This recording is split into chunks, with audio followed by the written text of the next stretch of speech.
this city, burned to the ground over a century ago, has risen as something new, always making and remaking its own story. Built from the ground up, the spirit of battle is in our bones. Before he built the most dominant team to ever play in the Southwestern Athletic Conference, W.C. Gordon created a timeless symbol. 6 lines, 3 bold letters, a hand-drawn sketch on the back of a napkin thrust into history. As bold as our city and as mighty as the river that shapes our state, the block insignia is inextricable from our storied legacy. A red accent for the ages. We wear it to remember our legends and to celebrate the fierceness of our survival story. His team won 28 straight SWAC games and captured 8 SWAC championships in a single decade. No team has had an era more dominant. No team won as consistently as the MAC of the SWAC. The red of battle is in our bones, not just in contest with our most heated rivals, but for the martyrs of our yard and for the Jacksonians who marched against fear to topple Mississippi's tallest ghosts. The red was worn by our greatest teams and raised as the banner for JSU. For the champions on the diamond and the gridiron, on the courts and the lanes, blue and white will always be our true colors. Gordon Red is an accent for the ages.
On the field, we bring the energy.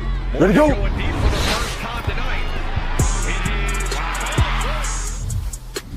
Off the field, I build my brand. At Jackson State, we make it happen. State said one story, my brand tells another. This is Jackson State. This is family. This is the KC1400 Collective. Tiger Nation, we need each of you to join the movement. Be the team behind the team. Support our NIL collective. Get signed up today. Visit www.KC1400collective.com. VI Love, Go Tigers.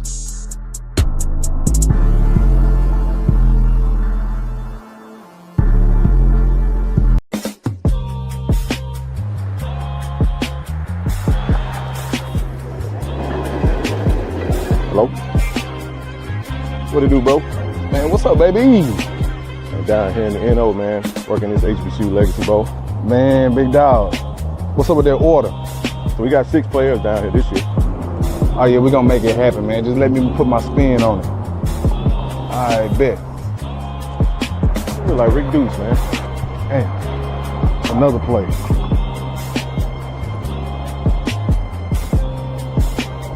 Ken? That ain't Rick Deuce.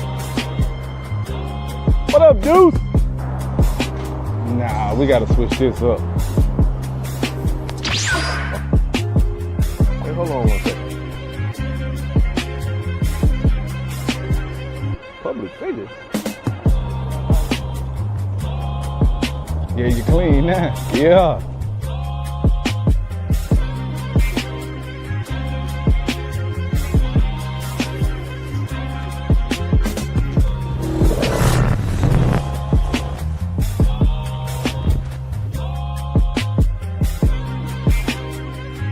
We are trying to build a program for the next 10 to 12 years. It's not something that's overnight. We understand that the NIL and collective stuff has its role, it plays in it, but we are on the forefront of FCS football and attacking the NIL, attacking the collective. We got a very nice payroll at Jackson State, believe it or not. And I mean, our fan support, and we need more support. But we know that that payroll is attached to championships. You know what I mean? So we're not out here trying to recruit kids based on money, but we also want them kids to know if you come to Jackson State and you end up benefiting from the collective, benefiting from an NIL deal, we expect a championship out of you. That's right.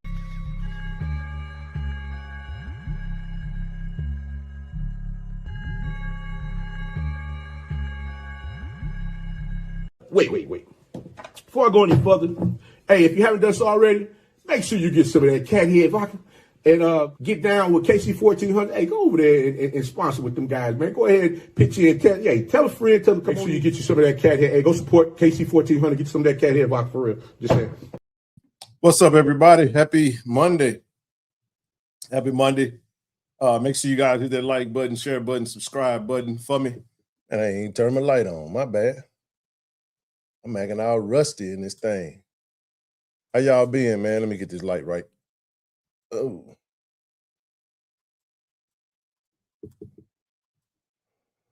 I mean, come on now. What you doing, dog? And then turn red on me. I ain't gonna worry about it. Hey, listen, what's up, everybody? Hey, man, listen, I was watching that finals. It's going. I don't have it on right now. So with this light, here we go.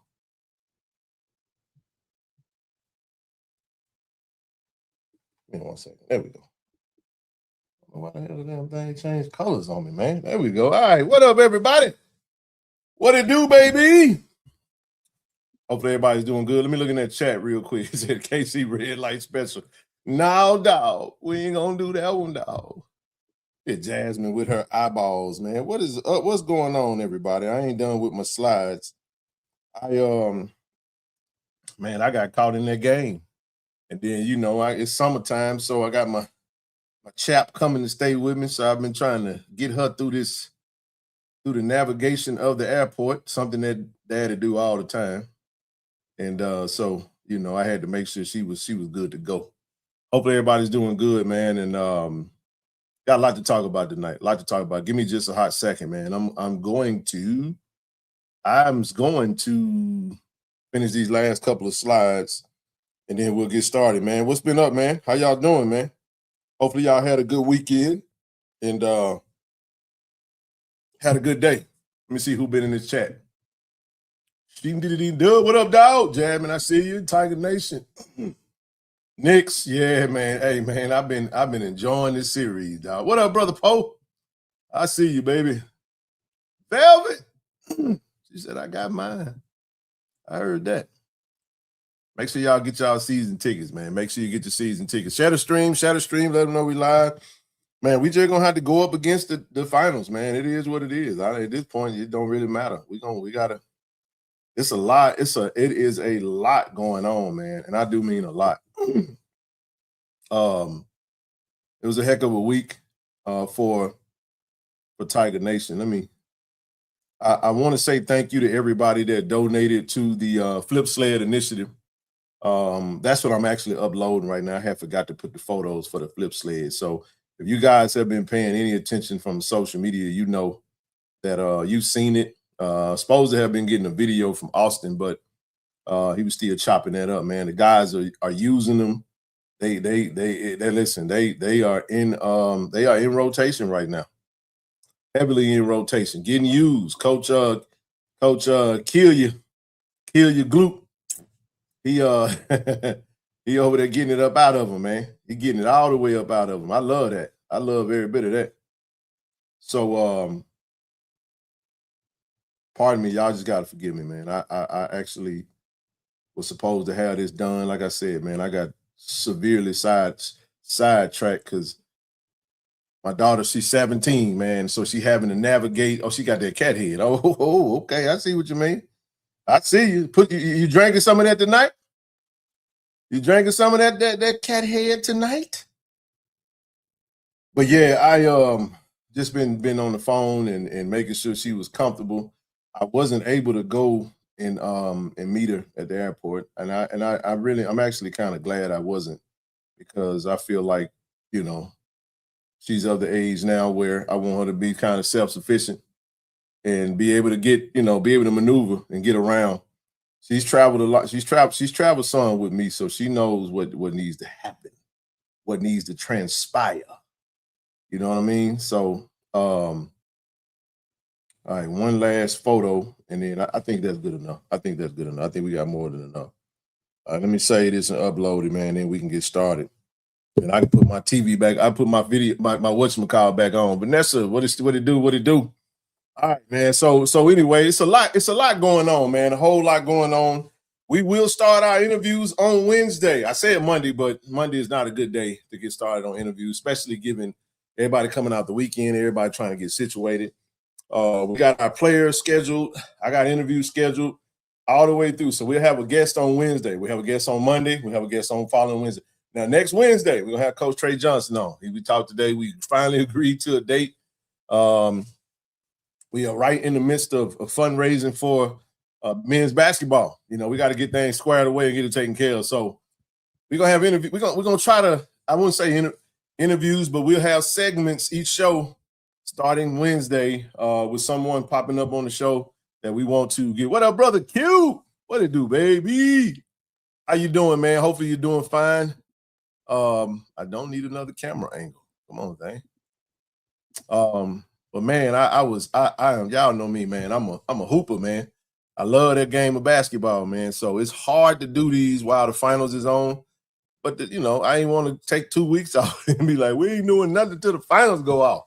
Nah, we can't. Sylvester, what's up, man? Hey, man, hopefully you guys had a great gala, black tie gala. I saw the photos and some videos out there.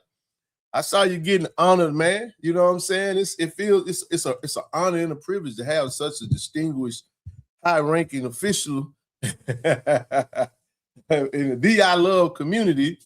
You know what I'm saying? Gracing the screen, man. So happy to see you. Wow. So let me get this straight. Okay, it's a lot, man. It's a lot going on, and I do mean a lot. But first things first, man, let's get it popping, man. Listen, we want to send a huge shout out to our channel sponsors, Cannon Toyota Vicksburg, Cannon Nissan of Jackson, who is going to train our strength coach on the correct usage of the flip sleds. He already knew how to use them. He knows, and then flip sled comes with a ton of video tutorials and all that good stuff, different weights. I mean, when you are a specialist in strength and conditioning and you understand what it's about, keep in mind, we had this conversation before we even got him. He was familiar with them before we got him, our conversation. So it wasn't like a situation where we just got him and imposed him on him and said, hey, take this equipment and use it. No, he was the one that got the quote for us. He was the one that got that spearheaded the entire from start to finish. And then, we just did our part to make sure it got ordered. But no, man, this has been definitely a group effort when it comes to those. And but he knows how to use them. He knows how to use them. He has some experience with them. very familiar with them. And also, like I said, if you are a novice and you buy those things, you will understand that they'll come with some instructional stuff. They'll come with some different recommended exercises. So that company is growing tremendously. If you look at, if you go to www.theflipsled.com, you will see that all the Power 5 schools are pushing got that type of equipment. It's next level equipment, man. So it just goes to show what we can do when we come together. What my brother say, thanks everyone. It was themed The Power of Us. I love that theme, amazing event raising dollars for scholars. There you go. Listen, we talk about NIL, but we never want to lose sight of the fact that of what our National Alumni Association and Blue Bengal and all the different organizations that's centered around. We talk about scholarship dollars, you know, because you still want to make sure the majority of your students at the school are going to be non-student athletes. It's going to be just regular students. So those dollars matter. And those dollars have always mattered. The NIL piece is more just a new thing. But what we've shown is in a short period of time what we could do when we come together and form one big fist. We could do a lot with a little, you know what I mean? So if you look at what we've been able to do, we've been doing a lot with just a handful of people. It's on we're still in the hundreds from a support standpoint. You know, we got thousands of eyes on us. We got thousands of eyes, but the challenge that we have is at KC1400 and friends and all the, you know, the different fundraising arms and movement is how do we take the onlookers and how do we pierce their heart and mind to get excited about something that they are looking up on. There's several people that look at what we do, see everything about NIL, understand everything about it, but won't put a dollar on nothing. Very opinionated, but ain't gonna put a dollar on nothing. And the thing is that you don't know who those people are from a standpoint of who don't do what. You know, not that you don't get folks into doing it, but they are, and it also doesn't mean that they're not doing something. You know what I mean? There are some people that just buy season tickets and they feel like that's their contribution. But one of the things that's very, very known when you really just look at it, when you get into our community and get into, I got a call from a president of a particular alumni association chapter. I'm gonna support them in an initiative that they have going into the weekend. So I built we built the relationship just, you know, through us moving around, and I had a number saved, and she reached out to me and what she was looking to try to do, you know, we go fast, man. So I said, I'll tell you what we'll do, man. Let me just take care of that for you guys, and I'll just do what you're gonna do with it. You know what I mean? So that's how we roll. That's how we get down. That's how we get down, baby. What up, Ephraim? Said I had a meeting with my local alumni executive chapter and invited them to join tonight. Hey, man, shout out to everybody, man. Shout out to all the alumni chapters. So listen, this is the thing that we have to stop doing, though. I want to say this because this is the thing that come to mind, and it's like taking your nails and scratching it against chalk.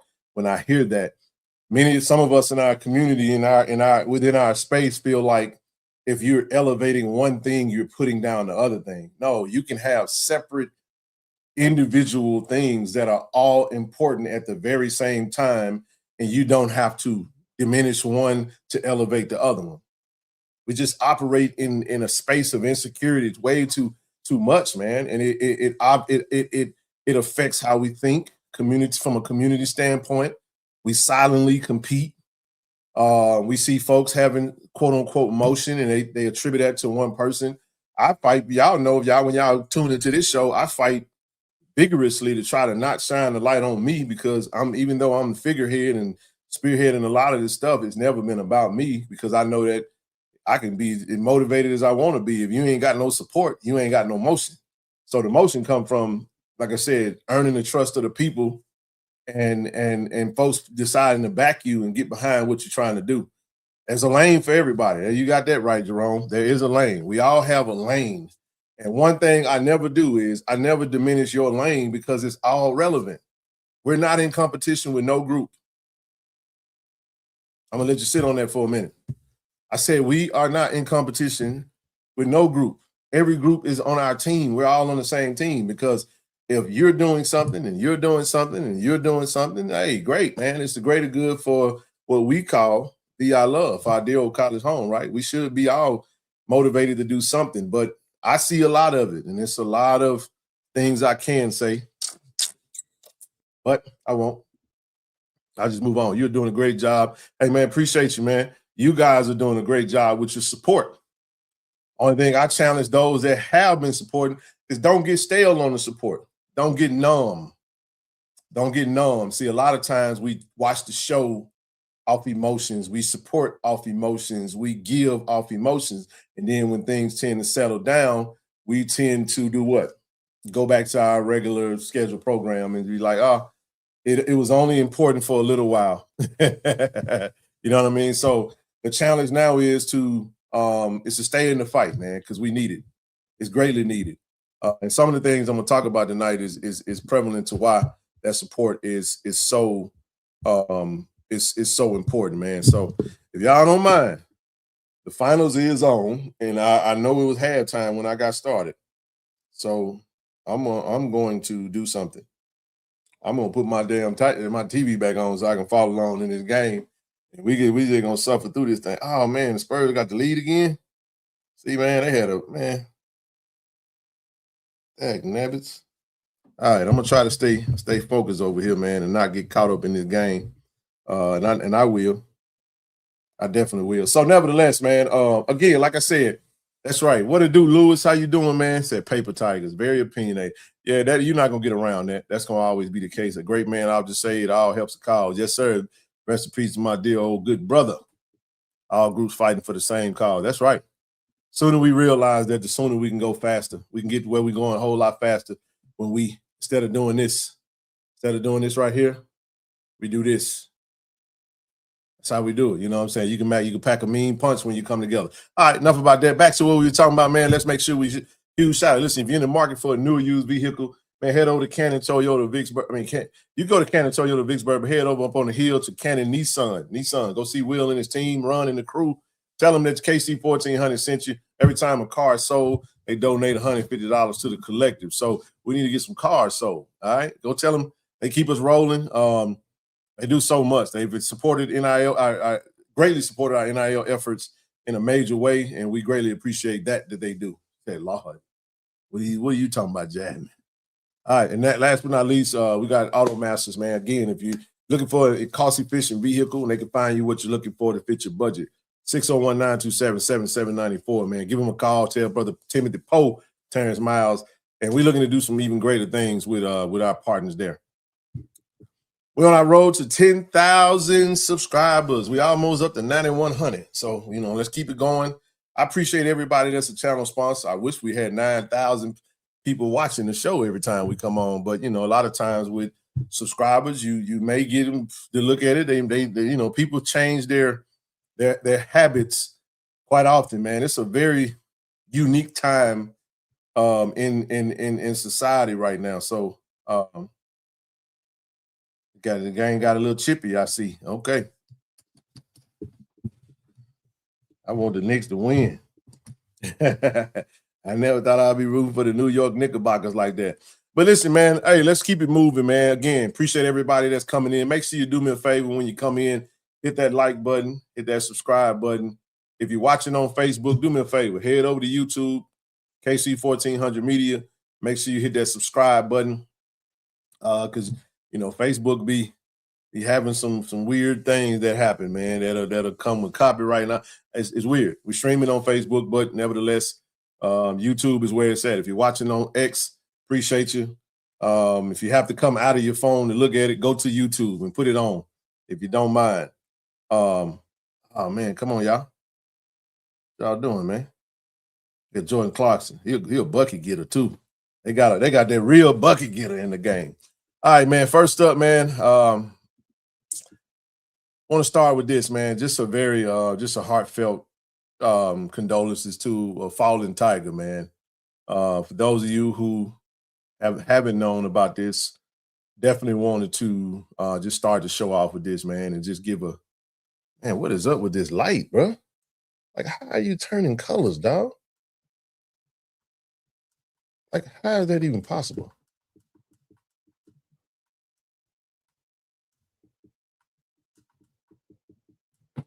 It's like my light don't even want to work no more. Give me 1 second, y'all. That's very weird. The hell does this thing just change colors like that? Okay. As soon as I get ready to come back.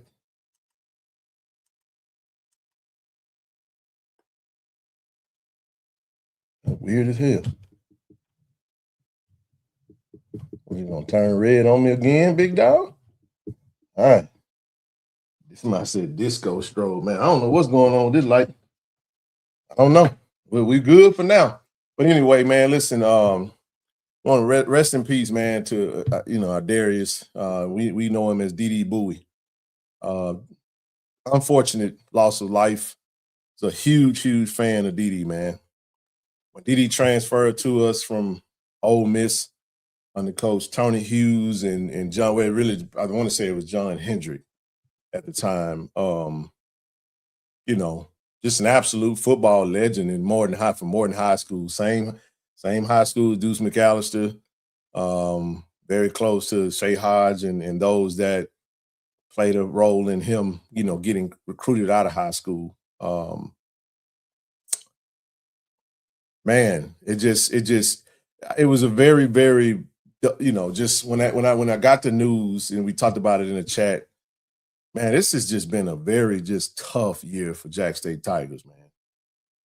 The Tiger family we've taken a lot of L's, man, this year. We've taken a lot of L's this year with D. Corey C., Courtney Stringfellow, D.D. Bowie,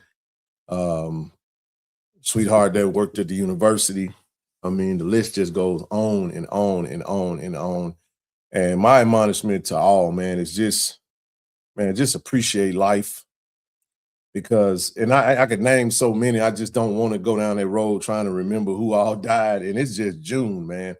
But he was shot and killed on Friday evening, man, at a home located on Adams Road in Rankin County. He's a graduate of Morton High School, played football at Mississippi, at Ole Miss and at Jackson State. And I saw D.D. not too long ago. I want to say maybe been last time I seen him. He was actually working over at the university, man. So I knew he was helping out a lot with or working in around the stadium. I don't know exactly what his role was or that's right, man. Saw a lot of tragedy. So it just, man, 27 years old, man. I remember going through a lot in my life at 27. I felt like, man, I remember vividly saying that I didn't feel like I became a man until I was like 28. I just remember the year of 28 for me was I turned the corner. And don't know what the situation was. I want to say it was an altercation, but there's like four or five suspects, and they all young folk, man. I seen a couple teenagers, a couple of young ladies. All these it's gonna be them folk gonna be in jail for forever in a day, man. I don't know how the trials and all that's gonna go, but it's just so unfortunate, man. When you see that, you know what I mean. So our heart goes out to the family, all of his teammates, because the sports community is very tight, man. When you play with a teammate, I lost my college teammate. Jonathan Asuzu. Was my college JUCO teammate, and we played at Holmes Community College together for Birmingham, Alabama, and it was an altercation. I think he was got into an altercation with a coworker or something to that effect. I think he was working security, and I think he might have upped a pistol, and somebody trying to save the next person. And wound up shooting him. He lost his life, man. So the amount of people you see, I lost my brother when I was in Jackson State. He got shot twice, you know what I'm saying? So just the weight of it, man, the gravity of it. You hate to see young folk lose their life. Life gone so early, so soon. But we just want to send a heartfelt condolences. Not to be too somber, but this is just the reality of just how it goes, man. Just like that, you have to make decisions. A lot of times you find yourself in incidents that could lead to you going to the grave. You got to pick your battles. I'm not saying that I don't know anything about what happened with Didi. I know of what's been reported. I just know there was an altercation. But what it does remind me of is conflict resolution, which is something that is not exercised at a very high level for the youth these days.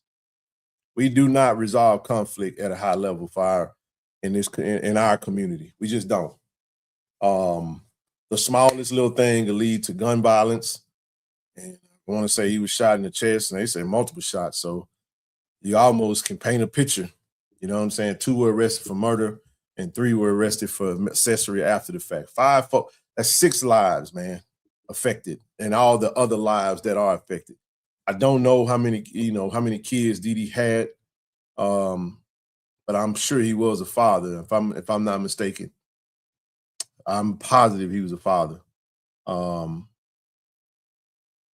damn, you know what I'm saying? Like, I've been in my nephew's life, trying to fill a void that my brother left. Shucks, man, 23 years ago. His birthday just passed on the 5th, you know?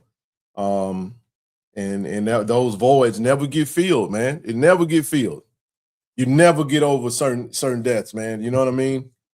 I shed a few tears on that day. You know what I'm saying? This young man right here was so talented, he could still be in the NFL right now. At 27 years old, with the type of talent that Didi had, one of the best wide receivers to come out of that 2019 high school class. Like I said, went P4, P5, played at Ole Miss. And you can have all the talent in the world, but it doesn't guarantee you're going to get to the professional level in that sport. It's a lot of things that's got to go right, especially when you come from certain places, certain elements that you got to overcome. Everybody don't, and he appeared to have gotten out of that element. Rankin County is heralded as being, seemingly a safe space. You know, I know they've had quite a few shootings in the area recently. So, like I said, a life gone too soon. Rest in peace to him. And it's going to take a while for that family to get over that. But to all of the teammates, I think about my brother JJ, Keyshawn Harper, Jalen Jones. I mean, that team was CJ Anderson.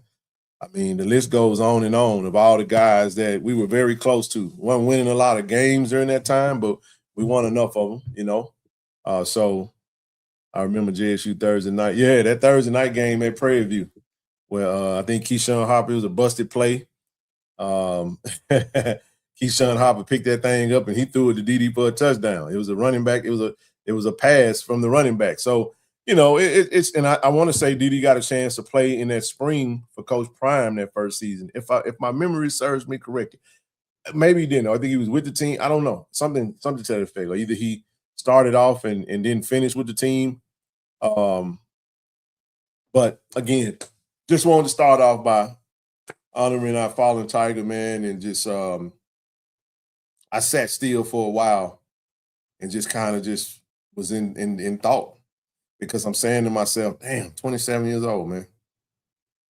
27. And you hate that.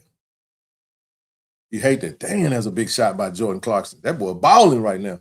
But anyway, let's keep it moving, man. Like I said, our condolences go out to the Bowie family. And may Didi rest in peace, man. And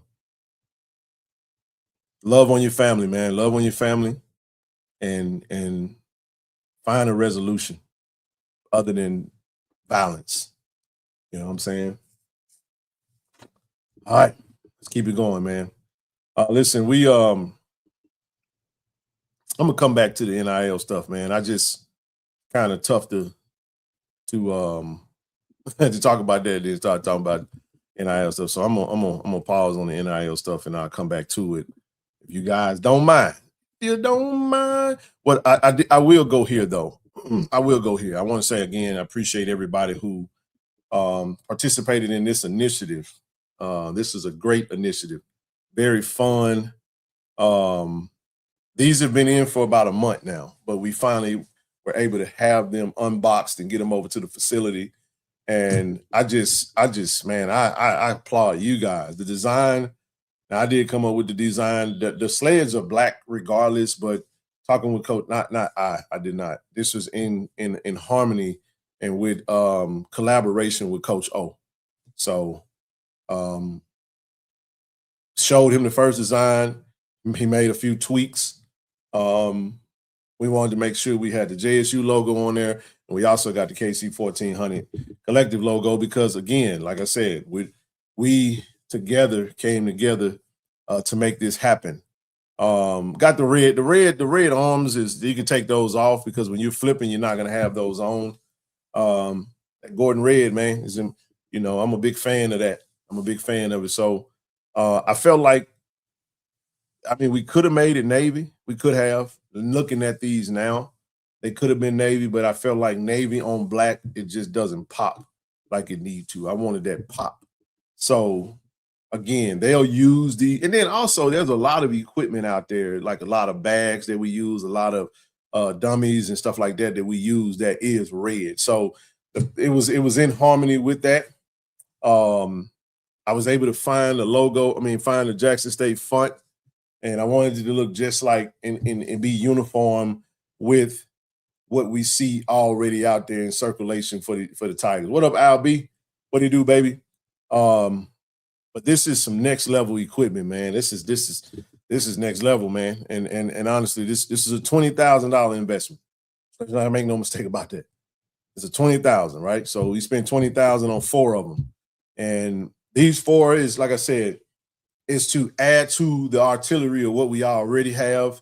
Our student athlete, our university deserves that. So this was the big initiative for us. We got another big one that we're working on, and we can't wait to share it with the public. I just tuned in to Jesulon. Where would the game be played? Brother, we're going to get to that in a second. We're going to get to that in a second. If you just tuned in, hang tight. Appreciate you for tuning in because that is a big part of why we are having this show tonight. We're going to talk all about that. So going to be a major conversation around that, but we got a lot of things we're going to touch on as we build up to that. But yeah, man, so that was a great job from you guys, man. Great freaking job from the family for making that happen. I can't wait to see him when I go. Like I said, Austin is working on a video of some clips of the team working with this equipment. Can't wait to see it. Very much so. It's going to be very personal this year. Because I can tell you guys right now, the college football magazine is out. They got Alabama State selected to win the East. They got Prairie View selected to win the West. Just like I told you, that's going to be very much so, exactly the same. Very much so. Hold on one second.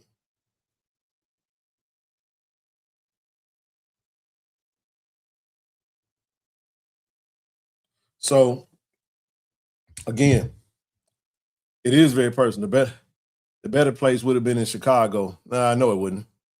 Not for a home and home. Chicago has had 2 years to try to get a game, and they haven't been able to make that happen. That's not against the city of Chicago. Hell, Chicago got all kind of issues going on right now. The Chicago Bears got a debate on whether or not they about to be playing football in Indiana. So, you know what I'm saying? Like, I feel you. What up, Charles? How you doing, brother? What it do, man? But yeah, nevertheless, listen, the link is pinned to the chat. I feel good at going to it now. Listen, this is important, man. We make sure we click the they said Chicago can't keep the Bears, bro. That's what we talk about. We done tried 2 years to get a game in Chicago. They keep falling, it's just falling through the cracks, man. Like, what we talking about? But anyway, man, listen, we going for gold, man. We got a gold campaign going on. Click the link. We got Coach Trey going to come on and talk about this amazing fundraiser. We got NIL, man, support. Click the link, join.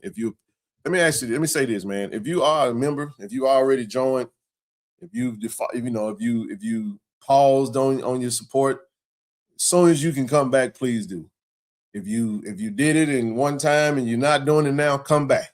Because trust me, the support is needed. And what happened is we got a taste of this thing, and now we're getting a request for more support for other sports. So it ain't just about football. What it do, Melvin? How you doing, brother?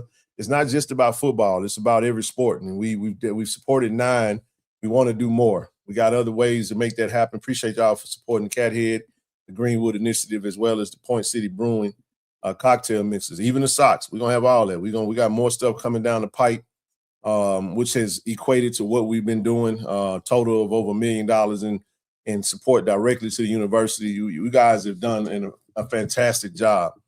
And another way to support right now, that this is going on through the 15th. Women just too tall, bro. That's a big old dude, man. But you got the public figure. Shout out to Rick Deuce. I think Rick Deuce is getting prepared to head all my Memphis folk, man. Shout out to the Memphis alumni chapter, T. Reezy. You know what I'm saying? And all the folks up there at M-Town, man, 901. And 901 sitting out that 901 area code, man. But they're on the way.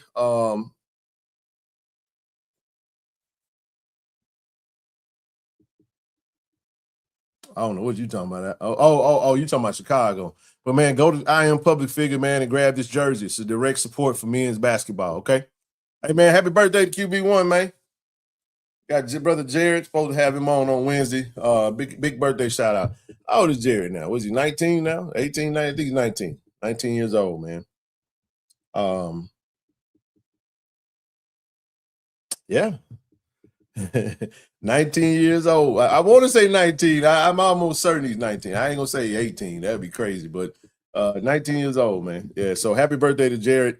I'm pretty sure you guys have sent a huge shout out. Somebody said a Gemini.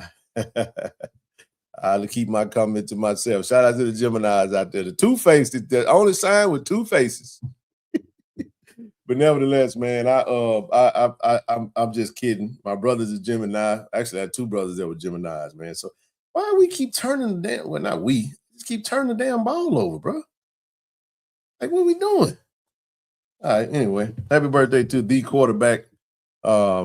Big day for him. Like I said, I chopped it up with him for a hot second. Planning on having him on Wednesday. That ought to be fun. Somebody, whatever. Hey, man, I think you just had a birthday, man. And you just turned like 24, Jay. Young bucks, man. Young bucks, man. Stay as young as you can for as long as you can. Don't be in no hurry to get old, bro. But happy birthday to Jared. And shout out to the Lockhart family. And no, he's definitely not 20. Ain't no way in hell he's 20. He's 19. I can assure you that he's not 20. Oh, you talking about Jay. You said Jay might be 20? Quarterback about to have a monster. Oh, yeah, man. He like my dad said, he ain't got his grown man bones yet. But he built like a grown man, though. He built like a grown man. But we're going to have a good year out. Let's be pretty clear. Let's not be too petty with the Gemini jokes. Yeah. I mean, I didn't make that up. You know what I'm saying? I didn't make that up. But, I just, the sign has two heads. Like, explain that to me. What does that mean? Two-faced. I've had some two-faced Gemini.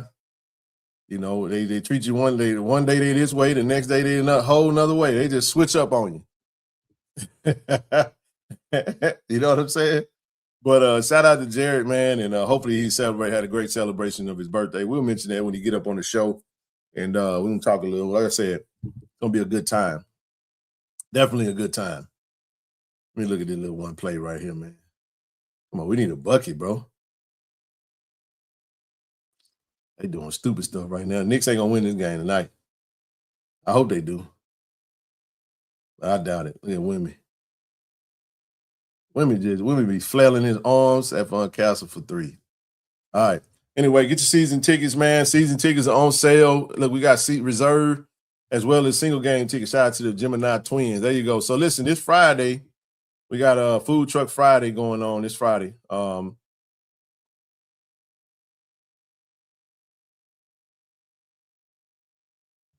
Oh, man, dude just falling.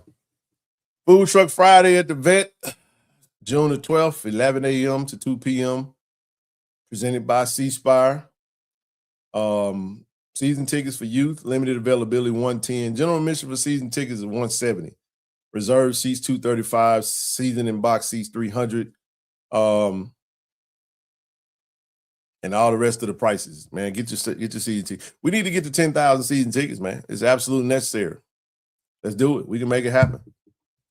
All right. So look, huge congratulations to the athletic department. We won the SWAC Academic Success Award. Anytime you win another award, we won the Commissioner's Cup. We won the Academic Success Award. This is what matters, man. You know, we love winning in sports in all aspects, but we're gonna graduate our student athletes, man, and they're gonna get them books, man. So huge success. I want to say, based off the photos, look like Jack State got a nice little cash compensation for this. Saw the prayers, AD Rob, Dr. Leach Wells Kilbert over in wherever they were at. I'm not sure if they were in Birmingham, but we did get some money for that. All right. And these dudes just the leads just getting bigger and bigger. All right, let's talk about what we came to talk about. As I stated last week, did get a call. I did reach out. Smoked a layup, bro. I did get a call because we did point out the fact that at the Titan Stadium, yeah, it was 10,000. I didn't really want to put the dollar amount on it. I saw what it was. I just didn't say it.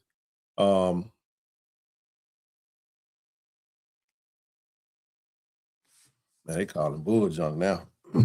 I think because the 47, 45, 47. I just thought about something. Is that what Mike Epps said on the 45, 47? Did he say 45, 47? I don't know. I'm talking about the orange guy, the orange Cheeto head dude. Anyway, let me leave that alone. All right, so listen, new location, man. New location for the John A. Merritt Classic. Tennessee State versus Jackson State. 86-47.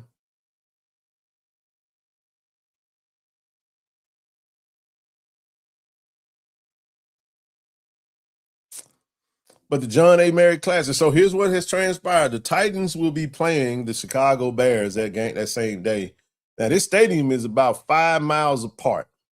So it has been officially announced that the Tennessee State game, which is their home game. I know we get so used to playing Tennessee State, and we're like, man, we can play them anywhere. No, it's a home and home. We just cut the middleman out. We playing, and yeah, home and home. So now the game is going to be played at First Bank Stadium, Vanderbilt Commodores. Very, very nice stadium, man. Very nice stadium. I think they just recently had a $300 million renovation over there. I was looking at some of the videos. Very nice stadium, man. A lot of luxury suite. Now, I'm gonna tell you guys something. All these folk that we folk gonna spend a lot of money on this weekend. Just remember, this ain't no neutral site game. This is Tennessee State was very, it was smart for them to have this game at home because they're gonna make all the money. They're gonna make a lot of money with this game, and it's a 40,000. I want to say it's 40,000 and some change. Let's look at the stadium real quick. Vanderbilt Football Stadium. We're looking at a capacity of 40,350 seats. That's with renovations. Let me see, stadium renovation. Let's see if I can get some renovation photos. It was really good stuff, man. I really enjoyed it when I checked it out. I don't want to play nobody's video because I don't want to run into no copyright stuff, but if I can find one, I definitely will do it. So with that being said, with 40,000, I absolutely think that this.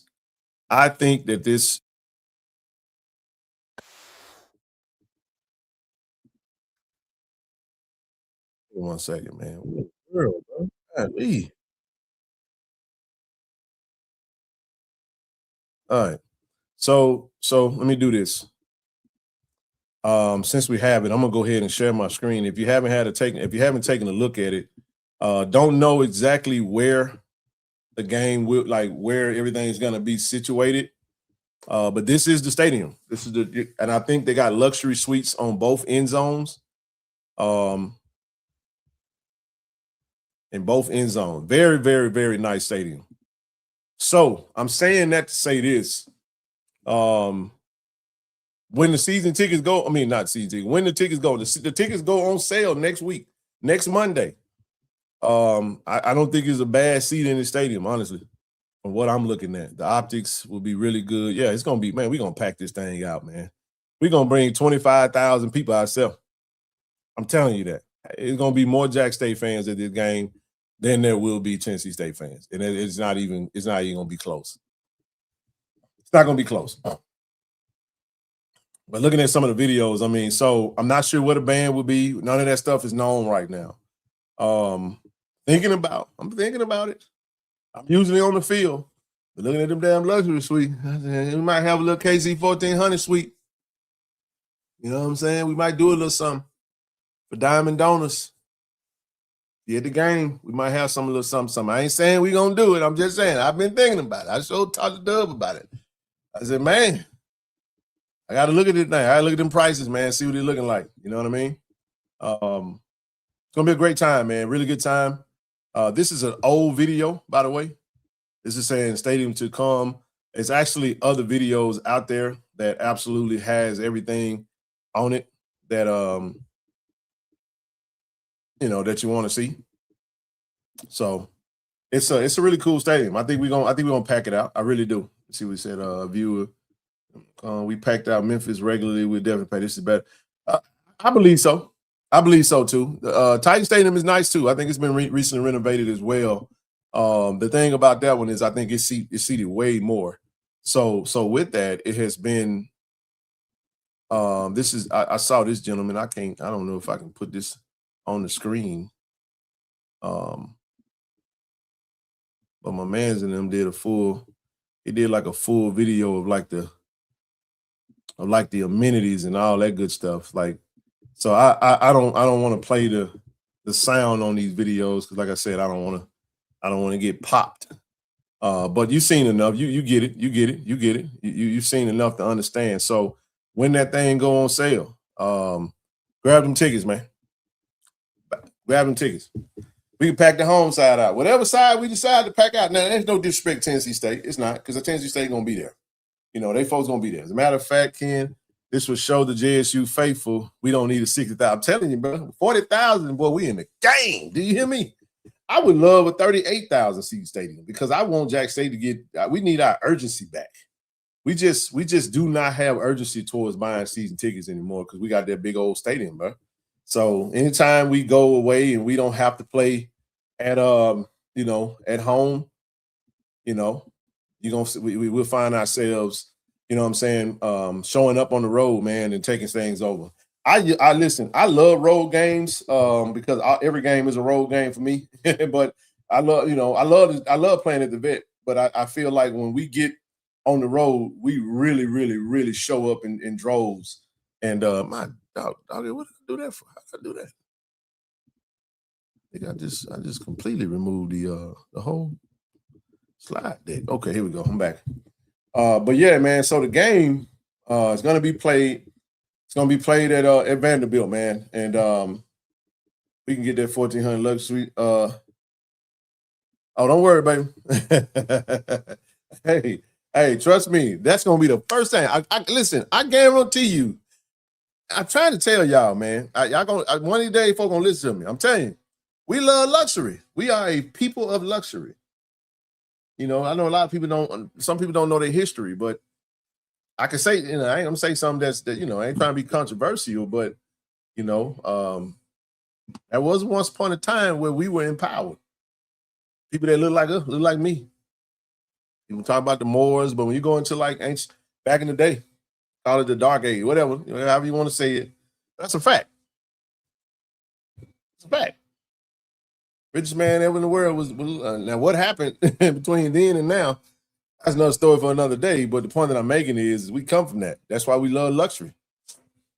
Like nice stuff. Ain't nothing wrong with it. We ain't going to apologize about that. So listen, the true fans going to pull up. It's Nashville. People want to go to Nashville, want to go have a good time. So just that alone is going to be attractive to the game.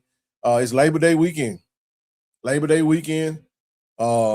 love this graphic. We got 3 former Tennessee State players on the roster. We got obviously we got Michael Gay, brand ambassador Michael Gay. We got Ace Meadows. We got Alex Valbuena. You know what I mean? Let's do it. Got something on in full service as well. Well, first thing first, we got to see how many seats it's gonna be. I want to kind of, if we do something like that, it's going to be really to drive new membership, man. You know, see if we can get a new Diamond Donor or something like that. You know, we'll set it up for that. And most suites don't have that kind of capacity. But if it's a big suite, we'll look at it. We'll definitely look at it. We'll definitely look at it. I'm not going to be up there like that, but I'll be on the field. But we'll definitely look at how we go. The suites at Nissan Stadium, we're going for 4,000, 1820 seats, should be a little less. Hey, man, if that's what we talking about, you got to have that KC1400 suite. Do you hear me?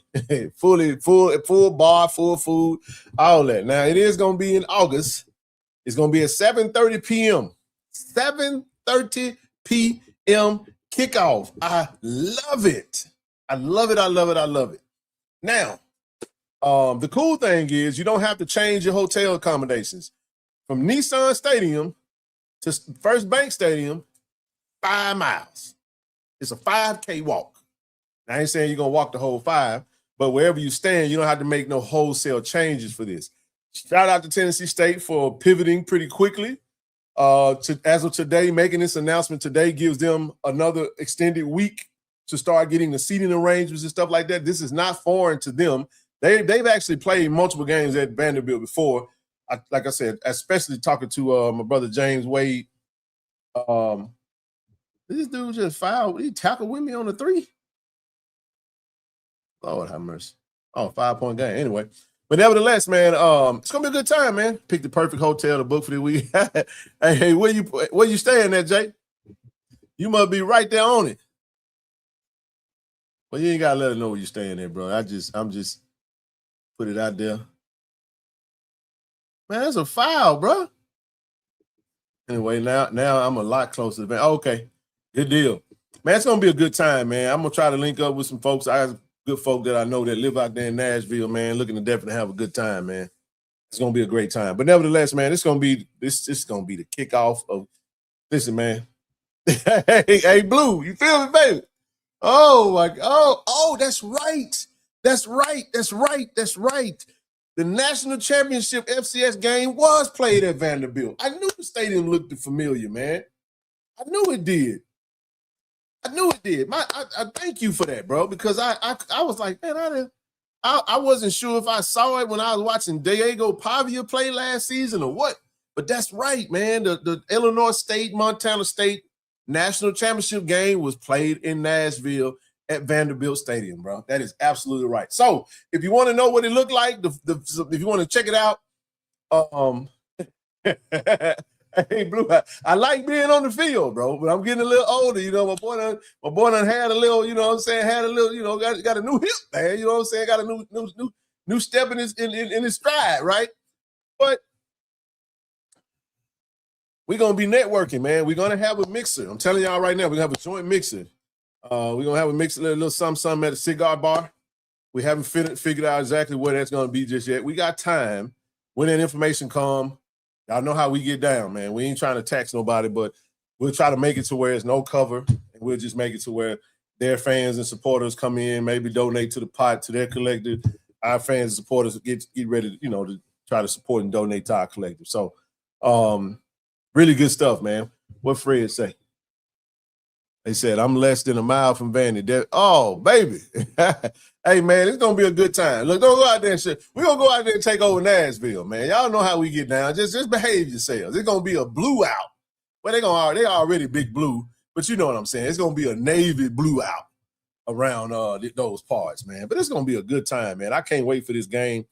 This team was a 2-win team last season under Coach Barlow. This team is definitely going to be a better team. I can't wait until, as we get closer, we will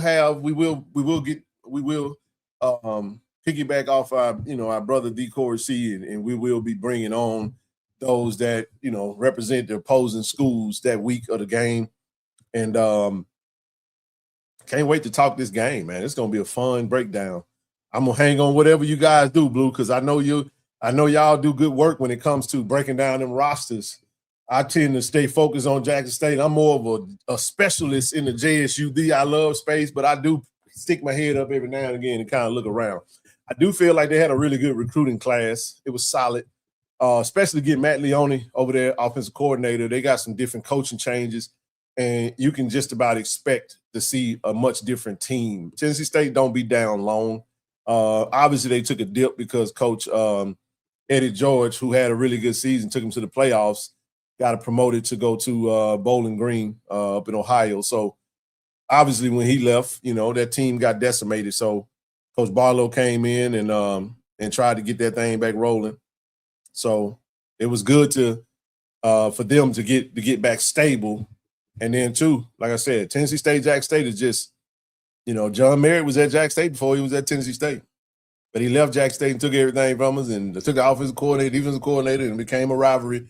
And the beloved W.C. Gordon is along with Tennessee State, for those that don't know. That's why a lot of people got mad about putting that red in the uniform. I understand the history of it, but this game has major historical implications, and it's just going to be a hell of a kickoff for the football season.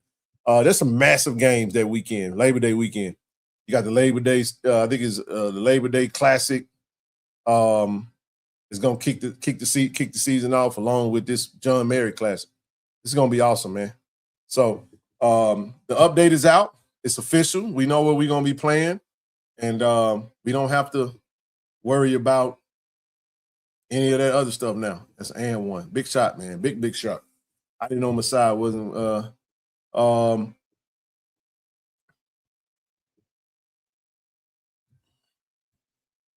sometimes it's just best to just keep that stuff to yourself, man. Like, I knew. But, like I said, is what we're going to do with that? I can say more about that, too. A whole lot. That's not Labor Day weekend? Oh, my mistake.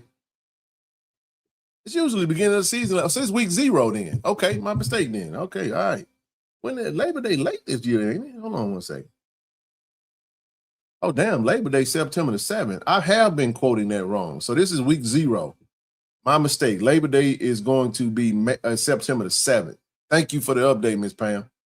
I just assumed that it was going to fall on Labor Day. That was an assumption. That's my part. That's my bad. I didn't even look to check. So this is I don't even want to say week 0, but I guess it is week 0. I guess it is week 0. So Labor Day will be the following weekend. Labor Day is when we play somebody, Edward Waters or Tuskegee. Who we play? I think it's who we got on Labor Day weekend. Let me go back to the schedule real quick, so I don't have to worry about asking. Well, that ain't it. We got Edward Waters. We got Edward Waters. Okay, good deal. All right, man. Y'all good on that? The news is out. Tickets go on sale next Monday. All right. Yeah, I heard her. I just updated her.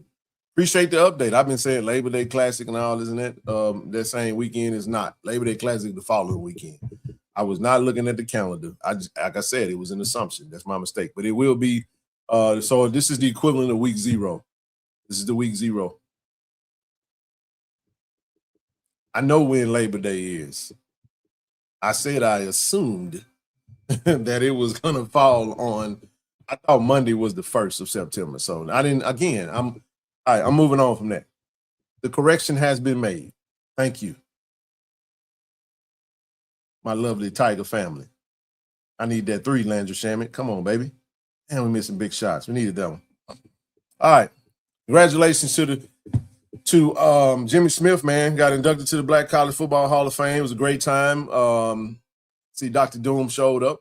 Black College Football Hall of Fame, man. What an honor. See, bro, they just keep turning the ball over, man. This is terrible, man. Losing possessions off silly turnovers, man. Silly turnovers.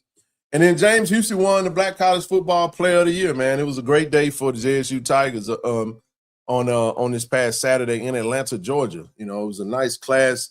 The video was I got a chance to watch James' speech. Shouted out obviously Coach Prime, Coach TC, Coach O. Talked about his time at Jackson State, man. Just how the Tiger Nation shaped him, and just happy to have him and Jimmy, to be honored that weekend, man. It was a great time, great time, man. Really good time. And on top of that news, man, Blue, what you think about this one, bro? Breaking news, man. The HBCU Legacy Bowl is leaving the Big Easy and is heading to Atlanta, Georgia. I can dig it. I really can. HBCU Legacy Bowl going to ATL, man. I think that's pretty cool because it also allow them to go over to the Black College Football Hall of Fame and the Hall of Fame Museum over there in Atlanta. Once again, it's going to allow more HBCU activities in Atlanta. The Atlanta market is coveted. Very big market. They just missing shots at this point. They're going to lose this game. Blame the, no pictures of the watch parties. They got to just get back to what got them there, man. I think they will get more fans. I think so, too. I think there'll be a lot of fans in the HBCU space in Atlanta. You got Clark Atlanta there. You got you got a lot of schools. The AUC is over there. Fox got to step up. Oh, man, you talking about something else. Man, you just always opposing each other. But breaking news, man, this is great for I think this is a really good move for them. I think it's going to be pretty good. So I'll say HBCU Legacy Bowl, and the largest HBCU career fair in the nation is now coming to Atlanta. That career fair is huge, man. But going to New Orleans was a much shorter trip. This is going to change the way we travel now for this event. But it's still okay, though. It's okay. Still planning on being there. Look forward to getting over to Atlanta to support. I think this is a really good move for them. I thought New Orleans did well, though. I'm not gonna poo-poo on New Orleans. I don't know if there was. I don't know what brought about the change. I know using the 2-lane. I've enjoyed using 2-lane. I've enjoyed going to the 2-lane facility. I've enjoyed going to the game. It's been cool. It's been cool. But my question now is where is the game going to be played at? I don't know if that's been put out there yet. If someone got that information, feel free to put it in the chat. I'm not sure they're going to go to Mercedes, but they probably go to Georgia State and play at Georgia State, which would be cool. Not sure, but it's going to be a good time, though. A weekend in the ATL, hey, man, I'll take it.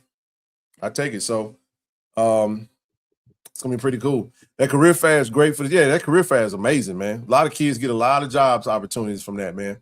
A lot of kids get a lot of job opportunities from that. So we take quite a few with Austin's team and the players that we get out there. I'm pretty sure we have a handful. Yeah, Georgia Tech. Think Georgia Tech? Okay. I mean, we'll see. I'm curious to see where they would play at. Something tells me it'll be Georgia State, but I can see the Legacy Bowl in Texas after it. You think so?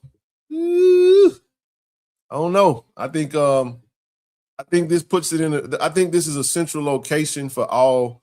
I think Atlanta sits right in the heart of it. You got a lot of HBCU kids come. I don't think we're going to Texas because you got Texas and you got them coming as far as Texas over to Atlanta. You got them coming from Florida. You got them coming from the East Coast. So with all the HBCU, the SIAA, the SIC, and the CIAA, SWAC, MEAC, I think Atlanta makes it central as opposed to New Orleans. New Orleans was a hell of was just a heck of a journey for a lot of the folks. So folks coming from South Carolina can get to Atlanta a lot quicker. It's 6 hours. It's probably, it is what it is. I mean, it makes it a little further for the Texas teams, but think about it. What if you were coming from Virginia Union and you got to go all the way to New Orleans? So either way, makes it a little bit more easy. I don't know what went into it. And, we'll see how it goes.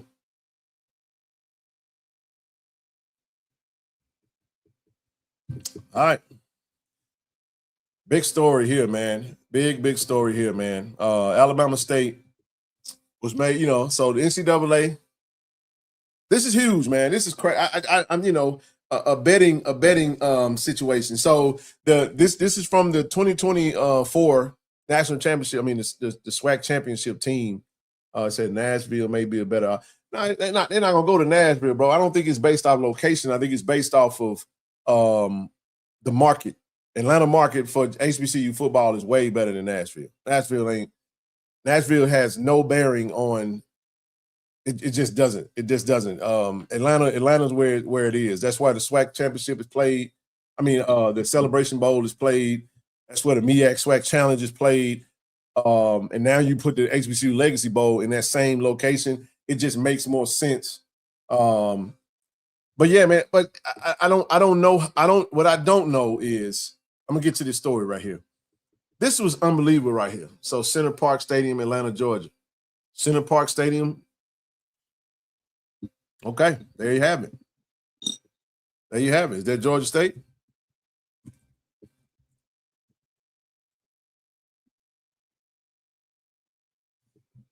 Yep. Center Parc is Georgia State. Yep, that's where the MEAC SWAC Challenge is played. So there you have it. There you have it. But listen, man, the NCAA say 4 former Alabama State men's basketball players took money to help throw a 2024 game, leading to permanent ineligibility, man. So they said Alabama State is, said it cooperated fully and it's not a party to the case while reaffirming its commitment to integrity and compliance. This is tough, man. Shout out to HBCU Game Day for pushing it. This is tough, man. These are some really good hoopers, man. And it's crazy. What's crazy about it is coach's son, Matlock was a part of this case as well. Here's a statement from Alabama State said they were made aware of an NCAA inquiry in January. It has since been notified of the negotiated resolution related to sports betting allegations involving former Hornets men's basketball student athletes.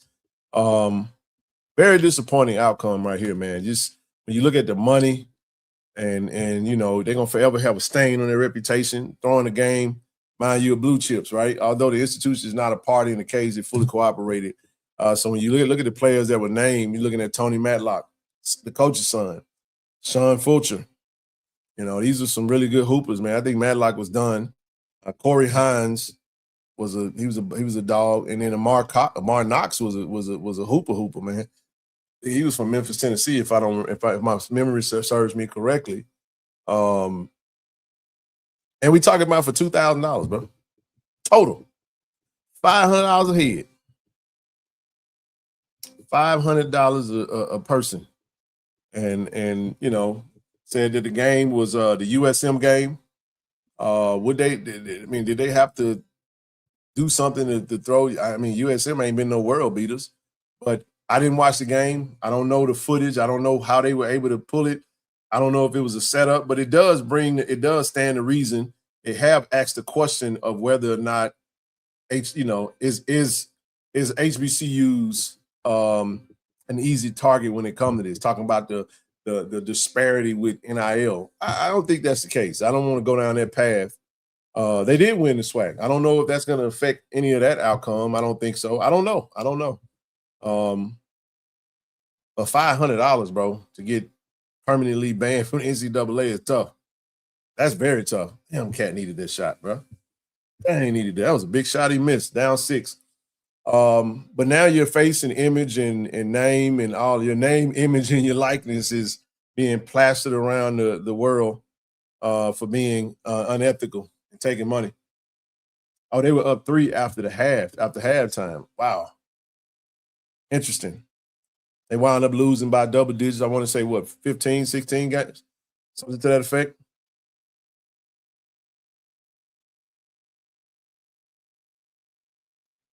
So, yeah.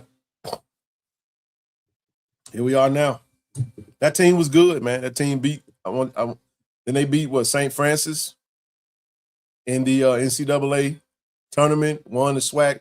I saw somebody talking, I think they from Alabama State saying that they felt like that they should have beat us by more.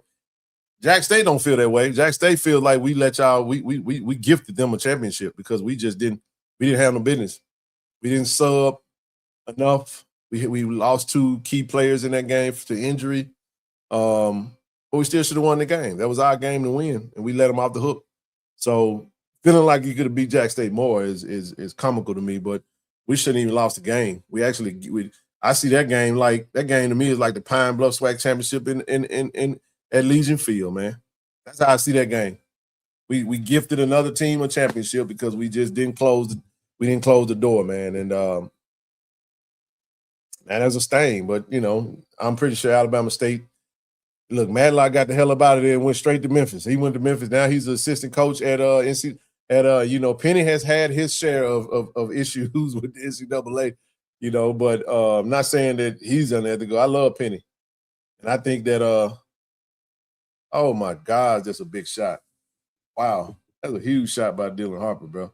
That dude is a baller, man. He's a baller.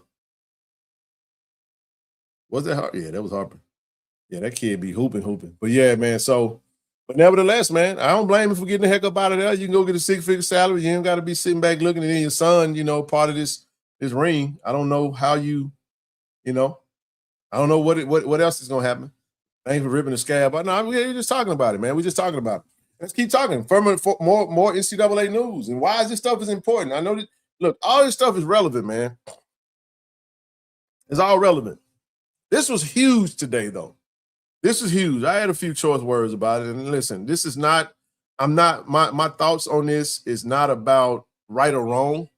It's more about understanding that the NCAA is operating under rules of amateurism. So what's happening is what you're seeing taking place with the NCAA is this. Let me give you the story of this Brandon Sorsby. So Brendan Sorsby, he was a quarterback for Indiana. Dude got a gambling addiction. Betting on his team, I think he played several bets. I mean, he had several bets. It was hundreds and hundreds of bets that he made.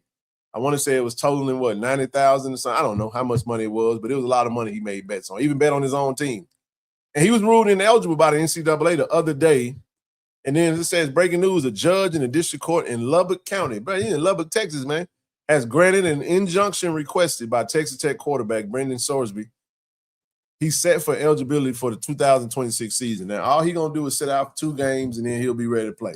So what this does is, because I just got breaking news that the Big Ten is saying that they are going to not play Texas Tech in any games because of the ruling. So I guess they're finna do like a boycott of Texas Tech.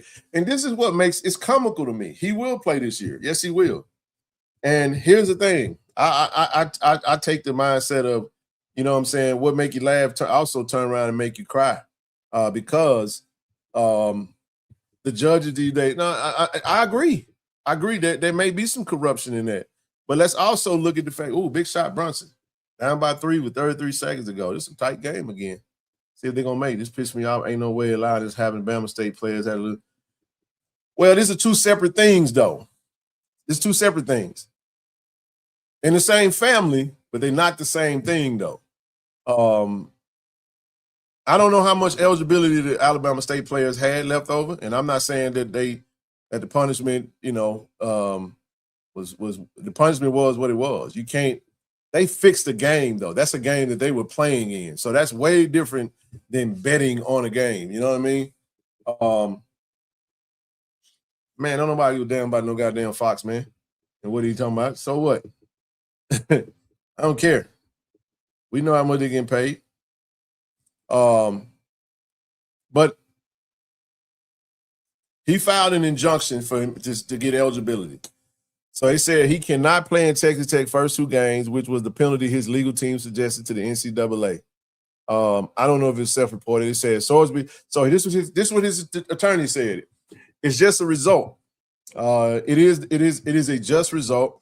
Brendan gets to devote himself to his team and the education of athletes on the dangers of gambling addiction. He will continue his treatment. He went for treatment for gambling, missed 2 games, and there is no injury to the competitive integrity of the NCAA. It is what we proposed, and the NCAA should have accepted it had it been true to its promises to prioritize the welfare of athletes.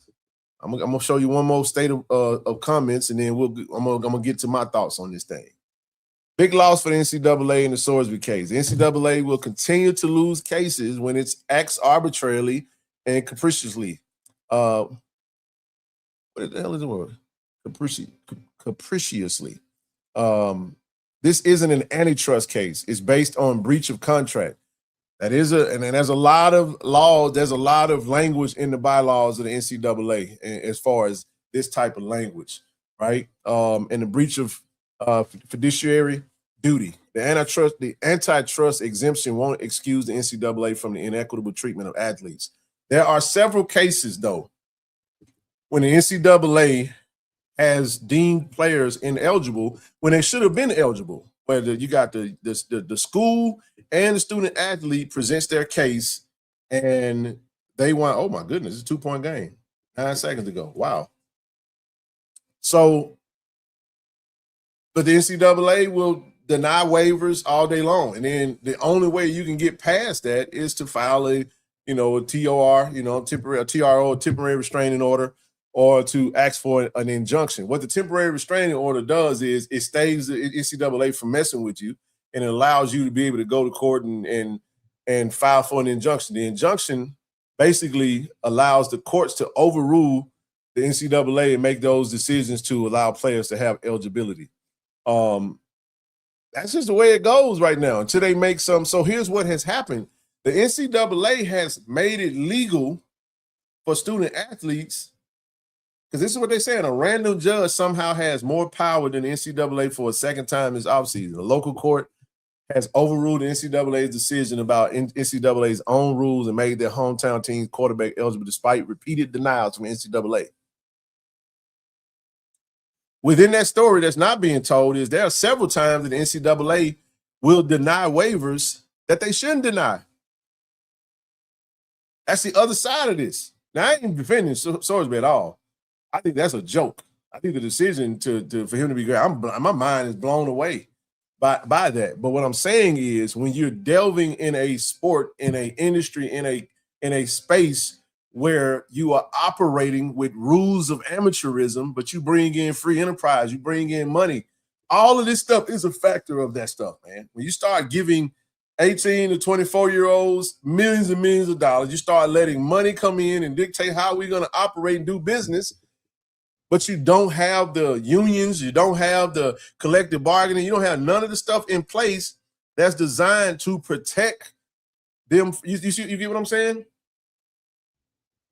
I'm just saying they denied several athletes. Several. There's still some athletes fighting cases to this day. That's why they're trying to change the rules. So what are we talking about in this particular instance? This is mind-blowing that he would be able to do what he did.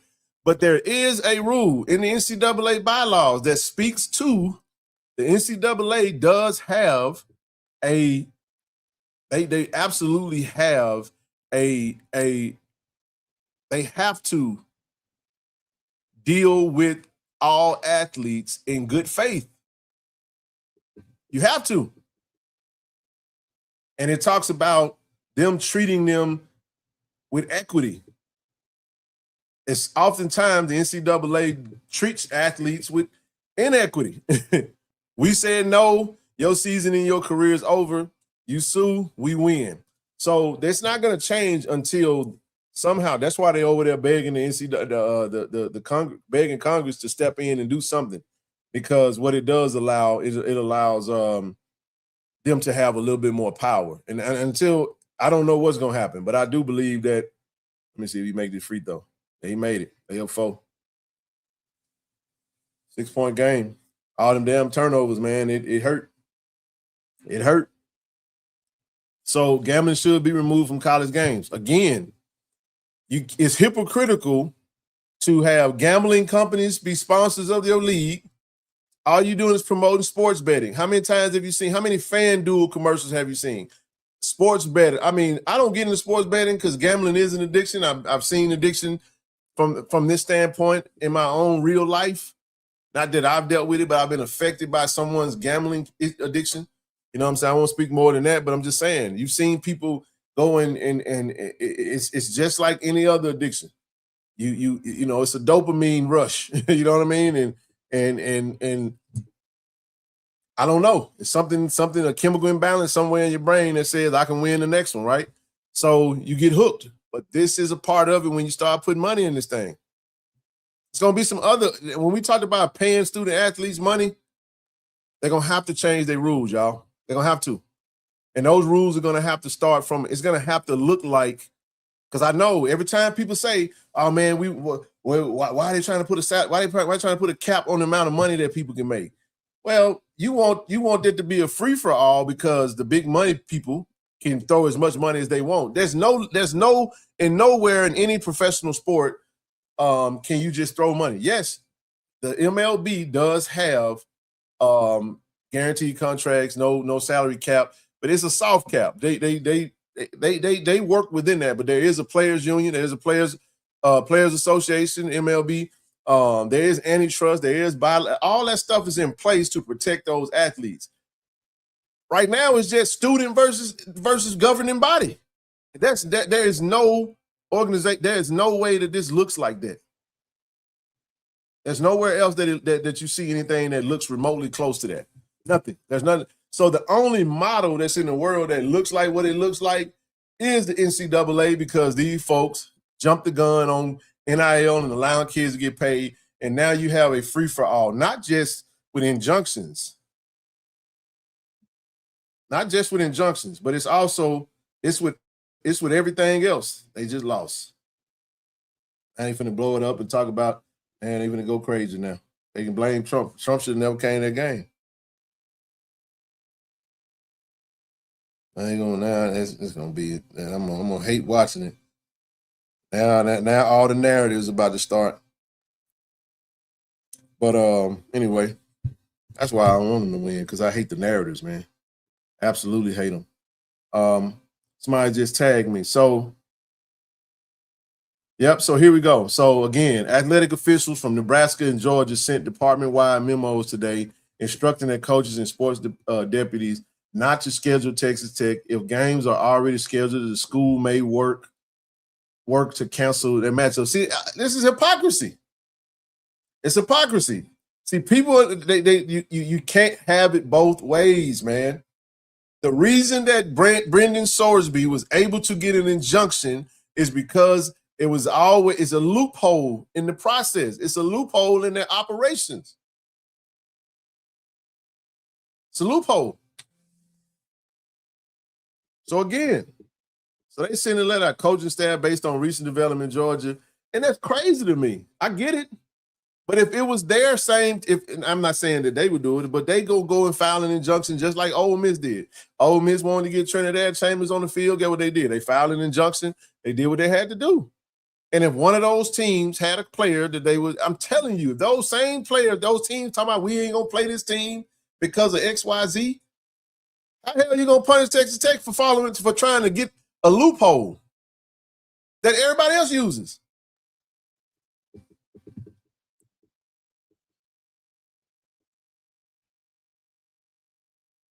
You can't have cheaters in the sport.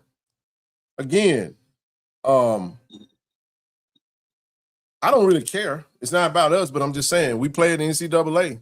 So this is something to just kind of keep your eyes on. Do I think they got it wrong? Hell yeah, I think they got it wrong. But these same schools and these same teams and schools are using the same loophole to get players eligible when they are told that they're ineligible. And all that happens is people get mad when if you use money to cheat the system, and they're using money to get to stack these rosters. I'll give you another loophole they found. I thought the max was going to be 20% of your athletic budget. So it went from $22 million rosters to now $40 million rosters. Lane Kiffin told y'all that when they first got started with this thing. This is the wild, wild west.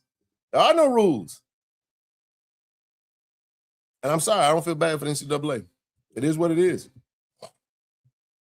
It is what it is. I don't think it's, I don't think it's right, but I don't think it's about right or wrong. I think it's about the same people. It's the same thing that we see. People see, something happens and they feel like it shouldn't have went the way that it could have went.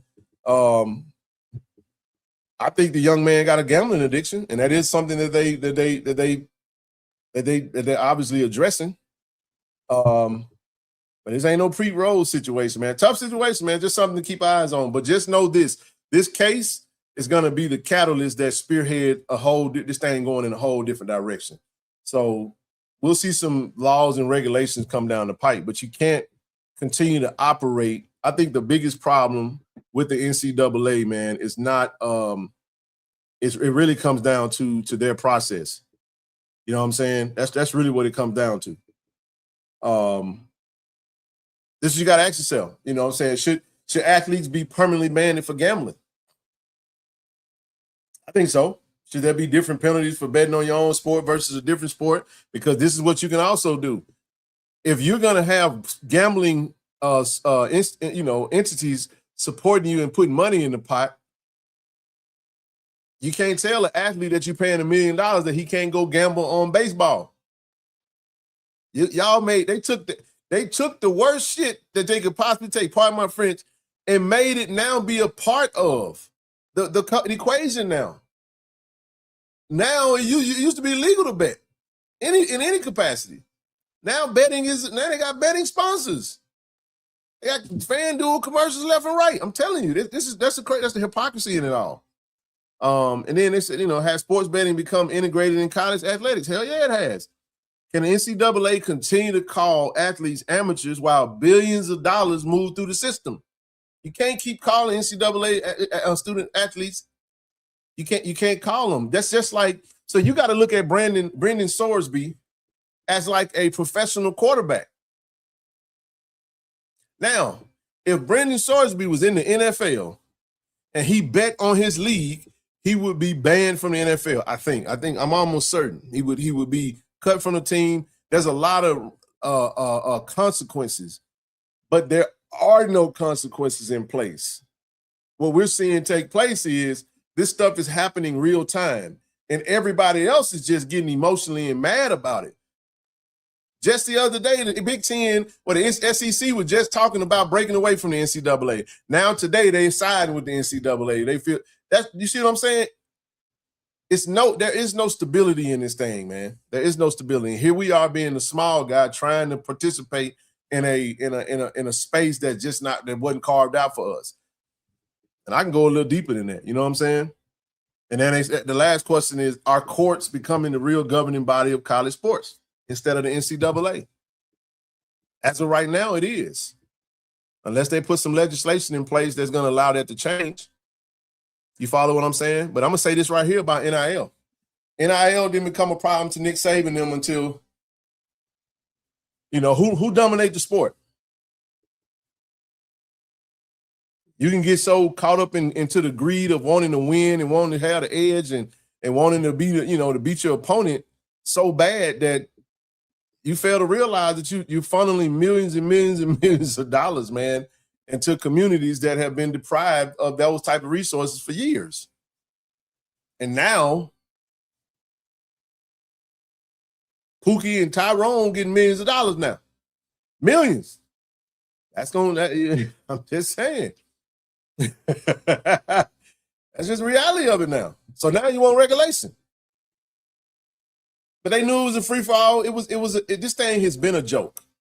Nobody abides by it. There are no real rules because there is no breaking of rules because there are no real rules. There are some rules, and some rules are being made as we go.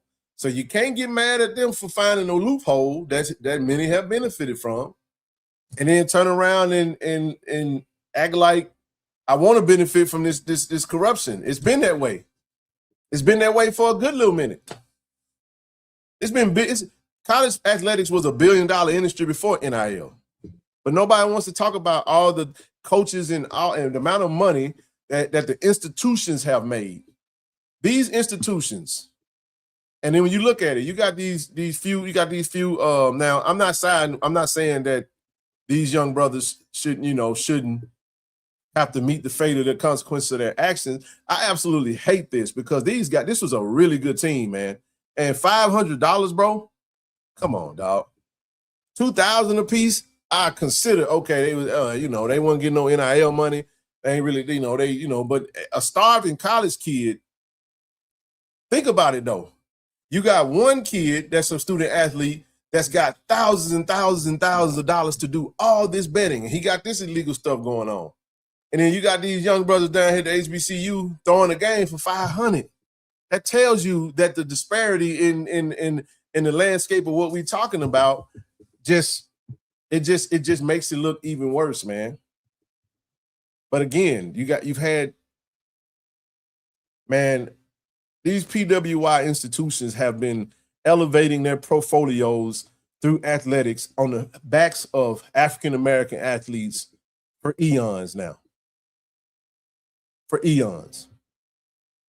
And what has happened is the insatiable desire to win and one up the next, the next school and try to have the competitive edge,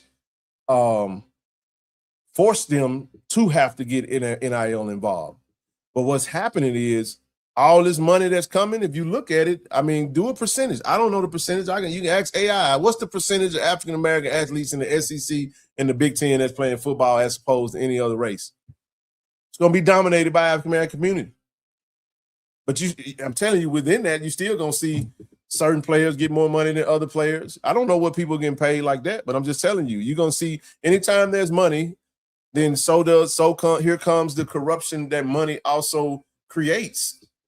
It creates but now we're talking about doing this in a space where these young impressionable minds, man, these young folks ain't even adults yet. Like they're adults, but I'm saying they're not fully developed adults. I think you've hit fully developed adulthood at 25. But all of this stuff is happening on the hands of greed that is starting to eat from is eating from the inside out. That's what's happening now. This is all centered around greed. And it's killing the sport that we all have grown to love. College athletics I thought was always the purest form. I'm gonna tell y'all, I'm gonna give you a scenario and I'm pretty much done. Talk a little bit about football and then we'll go from there. I don't have no issue with Wembanyama and the Spurs. I don't. My issue is with sports media. I'm rooting against the bull junk that's spewed into the airwaves because there's so many levels of toxicity that has transpired in everything that you touch. You can't listen to anything on social media. Social media is tainted. It's riddled with disgusting takes. It's riddled with just trolls. It's riddled with over-exaggerated opinions to push narratives. It's very hard to find true, real, genuine dialogue.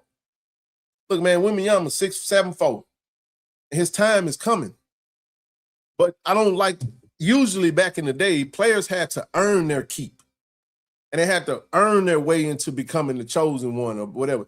I ain't talking about no damn LeBron or none of that. I'm not. Because LeBron still, despite being named the chosen one, he still had to live up to the hype.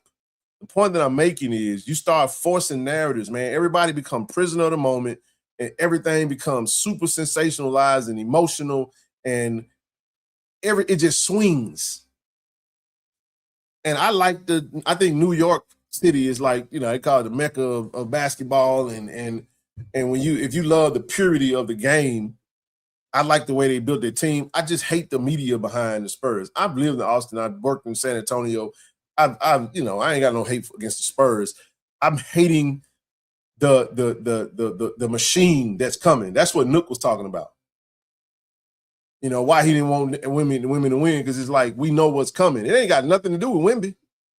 You know what I'm saying? But when you start seeing that stuff, it's the forced narrative. So with that, what I'm saying is that's what is happening with the NCAA, man.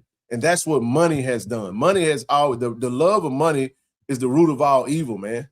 When you start injecting money into a thing and you knew this shit was going to be a disaster because you put money in the NCAA without any real regulation. You got millions of dollars of NIL deals that got hung up this past season because people that ain't even making a salary that's close to even half the deals that they're trying to approve are being told to approve this deal or not approve this deal. So you're having to adjust real time. Real time. Nobody ever thought that a person could go to a courthouse in their local city and state or wherever in that county and file an injunction against the NCAA to keep a kid in the school and to get their eligibility. That just showed you the NCAA ain't really got no real power. Matter of fact, what is the NCAA? Tell me what is the NCAA? We're just so used to being conditioned to saying NCAA, NCAA. The NCAA is a group of powerful white men that don't come for me and act like there's no, this is not a racist thing. But at the end of the day, it always reverts back to race. And I ain't trying to make this no racial conversation. These are the tough conversations that folks don't like to have. I ain't making this no white versus black thing. I'm just telling you the power structure in when you look at college athletics, the way it has been constructed, when you go back and look at the history of the sports, they didn't want like whites didn't want blacks at their schools. This was just this. We ain't talking about no. We talking about within the last 50 years, man. James Merritt is still alive. This was last I checked. I'm just telling you now. You got Dr. Doom walking up there. Listen, I just watched a video of Jackie Slater, the legendary Jackie Slater, walking in the Black College Football Hall of Fame room in Canton, Ohio, and he telling stories about Walter Payton. Then he goes over and talked about Robert Brazile. People forget that Jackson State University, which is a prestigious university amongst Alabama State, Alcorn, Southern, Grambling, these great HBCU institutions, Howard, North Carolina Central, North Carolina A&T, Tennessee State, the list goes on, FAMU, the list goes on and on. We had three in the 74 NFL draft. We had 2 top 10 picks. Two. And those are the people that we still get we still talk to. We see Dr. Doom all the time. I got his jersey right here on the wall. What I'm saying is all the talent was at the HBCUs. Not saying that there was some talent that, I'm not saying that there's not white talent. That's not what I'm saying. And I know this conversation get uncomfortable because you say, what are you talking about? It's all relevant, man. When you look at what's happening, I was telling someone this morning, I was talking to legal counsel this morning. I said, man, this thing is so interesting to me because I'm curious to see what is the NCAA going to do next. Yeah, they can freeze out Texas Tech. Texas Tech got too much damn money. They got so much oil money, they don't give a damn. They're going to play their regular schedule. They'll go find somebody to play. They'll find somebody to play. They ain't got to worry about that. They ain't got to play the SEC. Oh, we're not going to play them. Think about it, y'all. How is it that these schools got so much money, man, that they saying in order for us to punish them, we're not going to play them? How much money do these other teams have to even think that us not playing them is somehow going to hurt Texas Tech? Think about that. Like, what are we talking about? What are we talking about, right? So I'm just saying, when you really break this thing down, we told this story on Tiger Talk. Sam Bam Cunningham. We talked about that. USC beat the hell out of Alabama when Bear Bryant was a coach. Kicked they behind. Bear Bryant, who would not allow African-American players to play on his team. Y'all know the history of this thing. We ain't gonna whitewash history now. What happened is, and y'all, we told the story of the 1994 Big Four meeting. We had the legendary Walter Reed coming out here telling Tiger Nation, man, go buy 10 sets of season tickets. That man is royalty at Jackson State because at that time you had some major figures that was going to meet because the NCAA was once again trying to freeze out the black schools. And y'all may not believe this. But this, you got to listen to the signals. These people talking codes, man. Jackson State has a lot to do with this. I say, boy, this dude is delusional. I am not delusional, family. If y'all follow the money, just follow the people with the power that talk. That boy right there. That young fella, right? Hold on just a second. Hold on. I'll be right back. Hold on.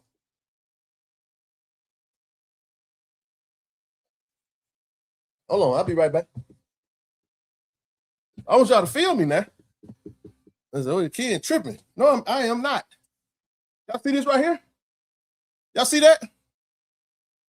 Put that right there for you. I got that framed in my office right here. That brother right there, that brother right there, that man right there is the reason the game changed. So Prime did change the game because them folks said there is no way in hell we are going to allow a black school to get that type of talent. The top talent don't get to go to the black schools no more. So we got to do something because they catching up. And gosh, I wish Deion Sanders would have, he know it. And I'm going to say this too, Jackson State, Tiger Nation, hear me out. Hear me out. Jackson State and Deion Sanders need to make up. Bury the hatchet, man. Bury the hatchet.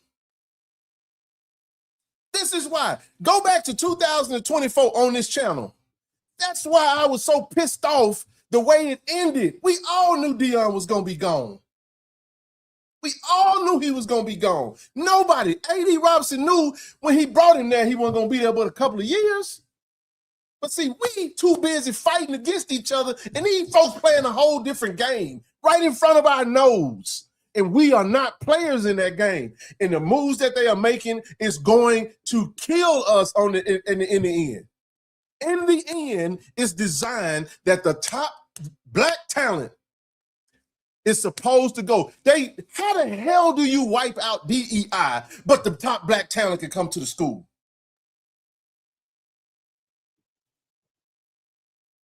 Tell me how. How do you eliminate DEI? You got University of Florida literally talking about DEI. And they've made DEI code word for the N-word. Let's just call it what it is. Let's call it what it is. We talking now. I know. Because y'all thought I was off the deep end. He talking about some dude that played for Texas Tech. All right. Let me tell y'all something. Seriously. We had a conversation about this today. Me and KT Dub talked about this today. Prime know what's up. I don't care what he do at Colorado. I don't care what he do. I ain't rooting against him. I ain't got no hate for them folk. I was the biggest fan of Deion Sanders ever, man. You know what I'm saying? And I just hated the way it ended. I did. I really did. I hated that. But if you pay attention, Dub told me, he said, didn't Deion just post a picture? He just posted a picture of Shador and Shiloh in the Jack State uniform. Did y'all see that? Did y'all see that? Did anybody else see that?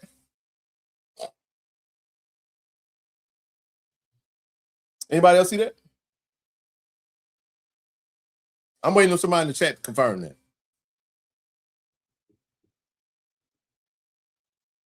Ain't nobody talking about coaching. We're not talking about that. See, Jazz, you on something totally different. We let me tell y'all something. But y'all gonna learn. We don't get nowhere with those emotions, bro. We don't. Playing in a game, in this game, I don't care. Y'all can dislike me. I do not care. Listen to me.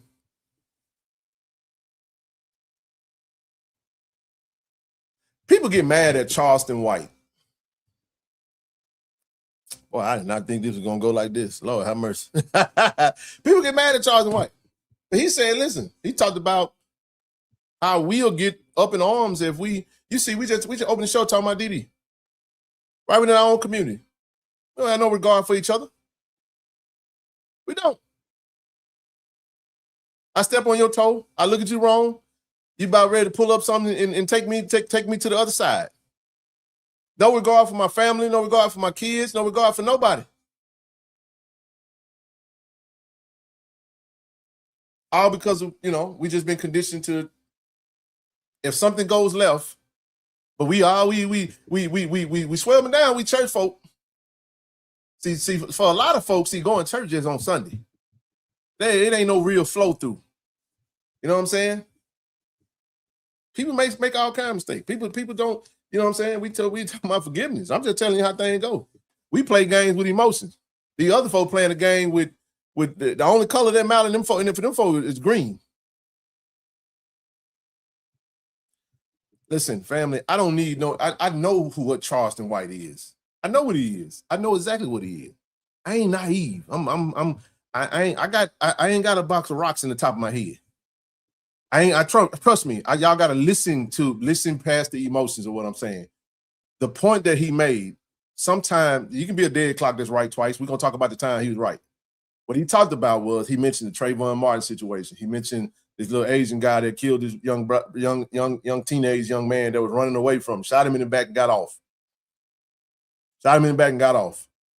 He said, "You can kill us because our community ain't gonna get mad enough to go and make the other community pay for doing something to us like that." Right?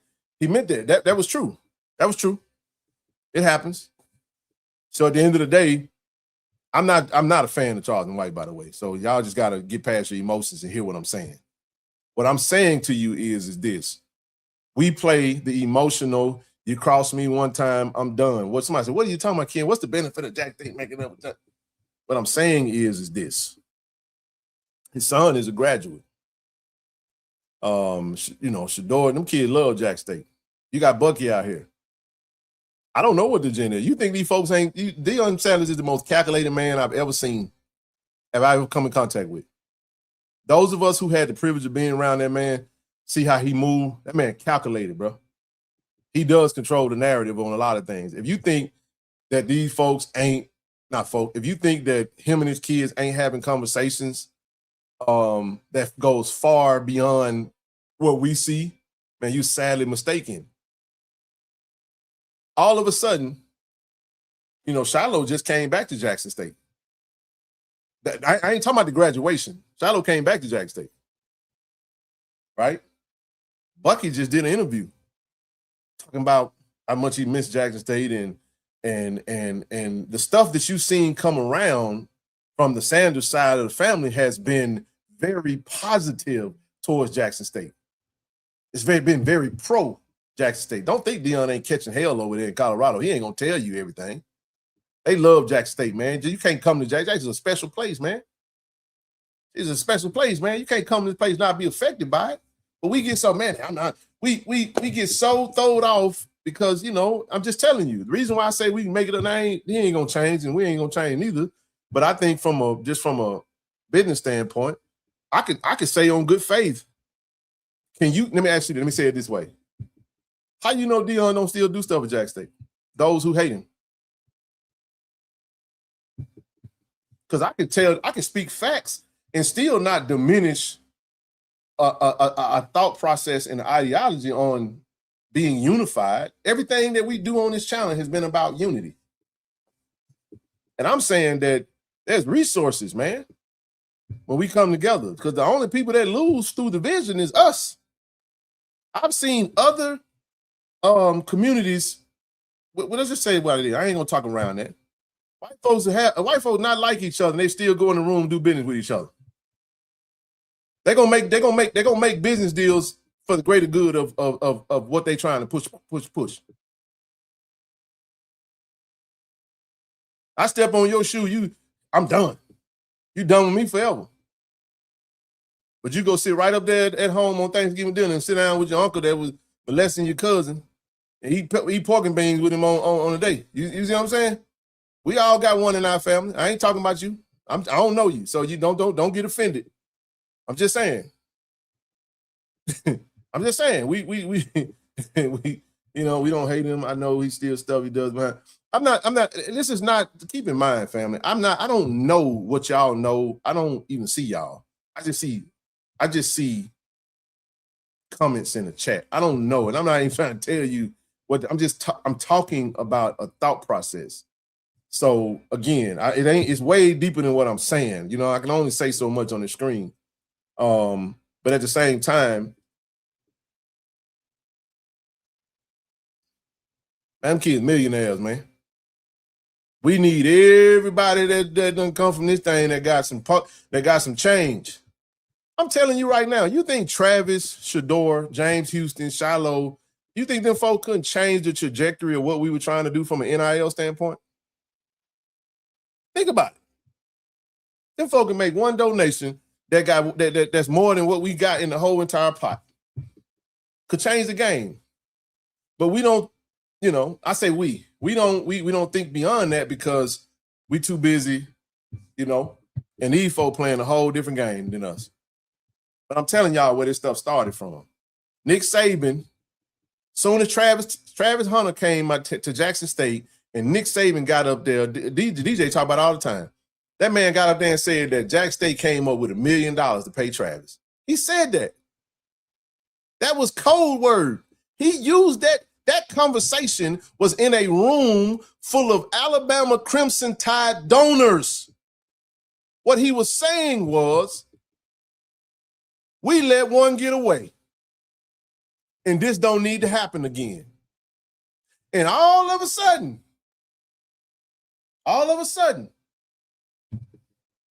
somebody had to knock on the door. We got to go see Deion. And they took the worst program in the country. Oh, yeah. Go read about the story of the young brother who had all the money that was from Colorado that had a plan devised to take Deion from Jackson State. And Deion was already wanting to go anyway. So I'm just using him as an example of what I'm talking about, but I'm talking about something way bigger. And y'all, we're about to get, we're moving into a space that we can't, it's like we getting pulled into the deep on this thing, man. They said, thank you, TJ. Thank you. Thank you. The call came from inside, bro. And if y'all don't understand that, them folks say we ain't got the money, but we gonna get the money. These folks say, listen, we can't have Deion with that kind of impact, man, y'all know this. I don't give a damn how you feel about Jackson State or Deion. I do not care. There is not many things that you can talk about that went together like a hand in a glove than when Deion Sanders was the head coach of Jackson State football. That was culture shifting, man. And it only lasted for 2 years. And we got a small glimpse of what it could be. We don't know what kind of that, man, Deion could have made changes that could have absolutely got his family put in danger. I'm just telling y'all, it's a lot of money behind this thing, man. Y'all, it's so much money behind the NCAA and the power structure. You got a lawyer saying, man, in all of my 40 years of court cases, this is the worst decision. This is the most shocking ruling I've ever seen. I said, 40 years? Where you been, homie? In 40 years? This case with Brendan Swordsby is the most shocking case in the history of what you've seen in the court systems? That's crazy. So yeah, man. Listen, we have uncomfortable conversations sometimes. You gotta have these conversations sometimes, man. I'm just telling y'all, man. We ain't playing it. We ain't a factor in this in the grand scheme of things.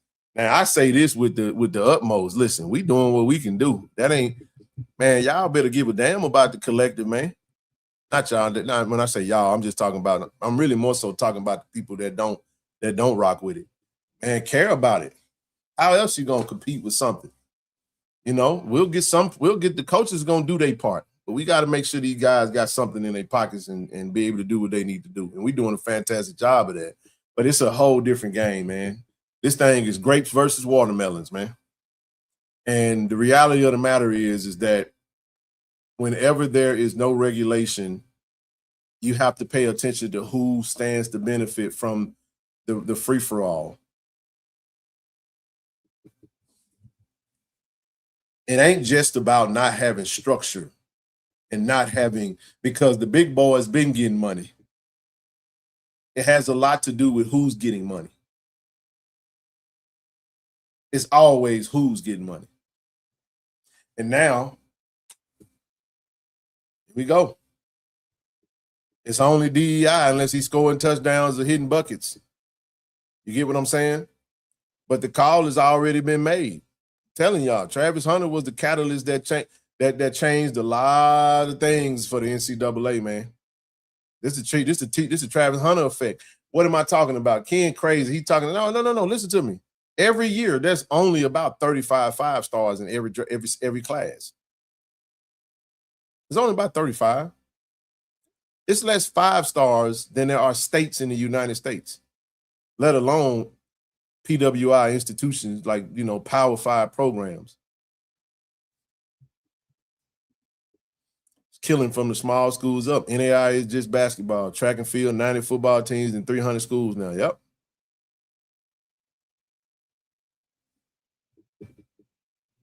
It's killing them, man. Come on, Tank. You see what I'm saying, bro? Again, we have to. Don't get me wrong, man. I mean, listen. I want the Kenzie Scott to. I want the Kenzie Scott to send us a little change too. But hey, man, we still got the greatest spending power. You don't believe me? People talk about the economy. Oh, it's tight. It's this, it's that. Watch what happens in Nashville. We just talked about it. Watch what happens in Nashville. Well, we're gonna have it come Nashville. We're gonna find a way. We're gonna have it. Because we spend money on the stuff that's important to us. You know what I'm saying? But when it comes to like the group economic aspect of that, we got to get to the. I say we got to. It ain't happening, bro.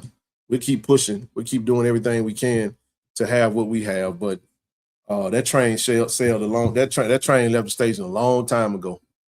You know what I'm saying? And I'm just watching because I run the collective. So at the same time, you got to be in tune with what's going on and what's happening around you. And talking to our lawyer today, man, I'm like, listen, keep me up to date on anything that you're hearing coming from your side. And man, come on, bro. They got him on the IOU, bro. That man came out and said, we ain't got the money, but we gonna get it. and listen. Like Junior said, the best thing they had over there, man, was what came from JSU. That man had something special, man. And the only thing that didn't happen is we didn't beat the FBS team. But if he would have stayed one more year, we were gonna beat the FBS school. Yes, he was. Oh yeah, Dion was making it cool to be at the little black school again. I was like, man, we thought we had flushed them out a long time ago. We took all their talent. And then I don't give a damn about legislation ruling in the favor of another school when state legislation is in place that holds back HBCU schools. I'm sorry, cry me a river. I don't feel sorry for the NCAA because the Lubbock County decided to take advantage of a rule that's in place. Nobody feels sorry for Jack State and Alcorn, and nobody feels sorry for Alcorn, which is a land grant institution. Mississippi State taking all their damn money. Nobody gives a damn about Brett Favre stealing welfare money and using that money to upgrade facilities at USM. Nobody cares. Nobody gives a damn. Right? Nobody cares. But it happens. Can't have it both ways, man. You either are standing on what's right or you part of the problem. You can't have it both ways. So what's happening is it's just a bunch of hypocrisy that we've seen. That's all you're seeing. That's it. He said, black people understand the mainstream is a propaganda machine designed to sow discord and argument. It happens every day, all day, bro. Happens every day, all day. All day. From the music to the media. They pay Stephen A. Smith a lot of money, y'all, to tear down black athletes. And then when Eton Thomas comes back and calls him out, now Eton's the problem. When Jaylen Brown calls him out, now when Nick Wright calls him out, because he is the face. Y'all got to understand something. And feel me on this, y'all. White supremacists changed his face a long time ago. when it came to us. Been like that, man. All you got to do is go get that one token Negro that looked like the community, and he becomes the gatekeeper. Always been like that. They always let a few in. And when I say they, I'm talking about this racist, bigoted, capitalistic society and country that we live in. It is what it is, man. And somehow, when you highlight that, you become the problem. It's more of a problem to talk about race than the actual bigotry and racism that we see. You know what I'm saying? Just imposed on people that don't want to be treated that way, that don't want to be affected like that. It's not about the N-word, family. It's not about being called a monkey or a chimp or all that other stuff. You'll get, you know, like Chud, whatever they do name is, you'll get your face real, you know, you'll get knocked out. You can catch a fade that might lead you to death. It might lead you to the grave or to jail, right? But we're not talking about that. We're talking about this. That's what we're talking about. Got a president that's using the system to advance himself, his family, and lace his pockets. And people are sitting right there looking at the corruption that we see and won't, and out of fear of retaliation, they won't say nothing. They swallow all morality and all their morals and values and don't stand on nothing they don't stand for what's right, and they just side with the diabolical crap that they see. And it has made its way to college athletics. So I don't care, blow the system up. Because they've been crapping on us since the beginning of time anyway.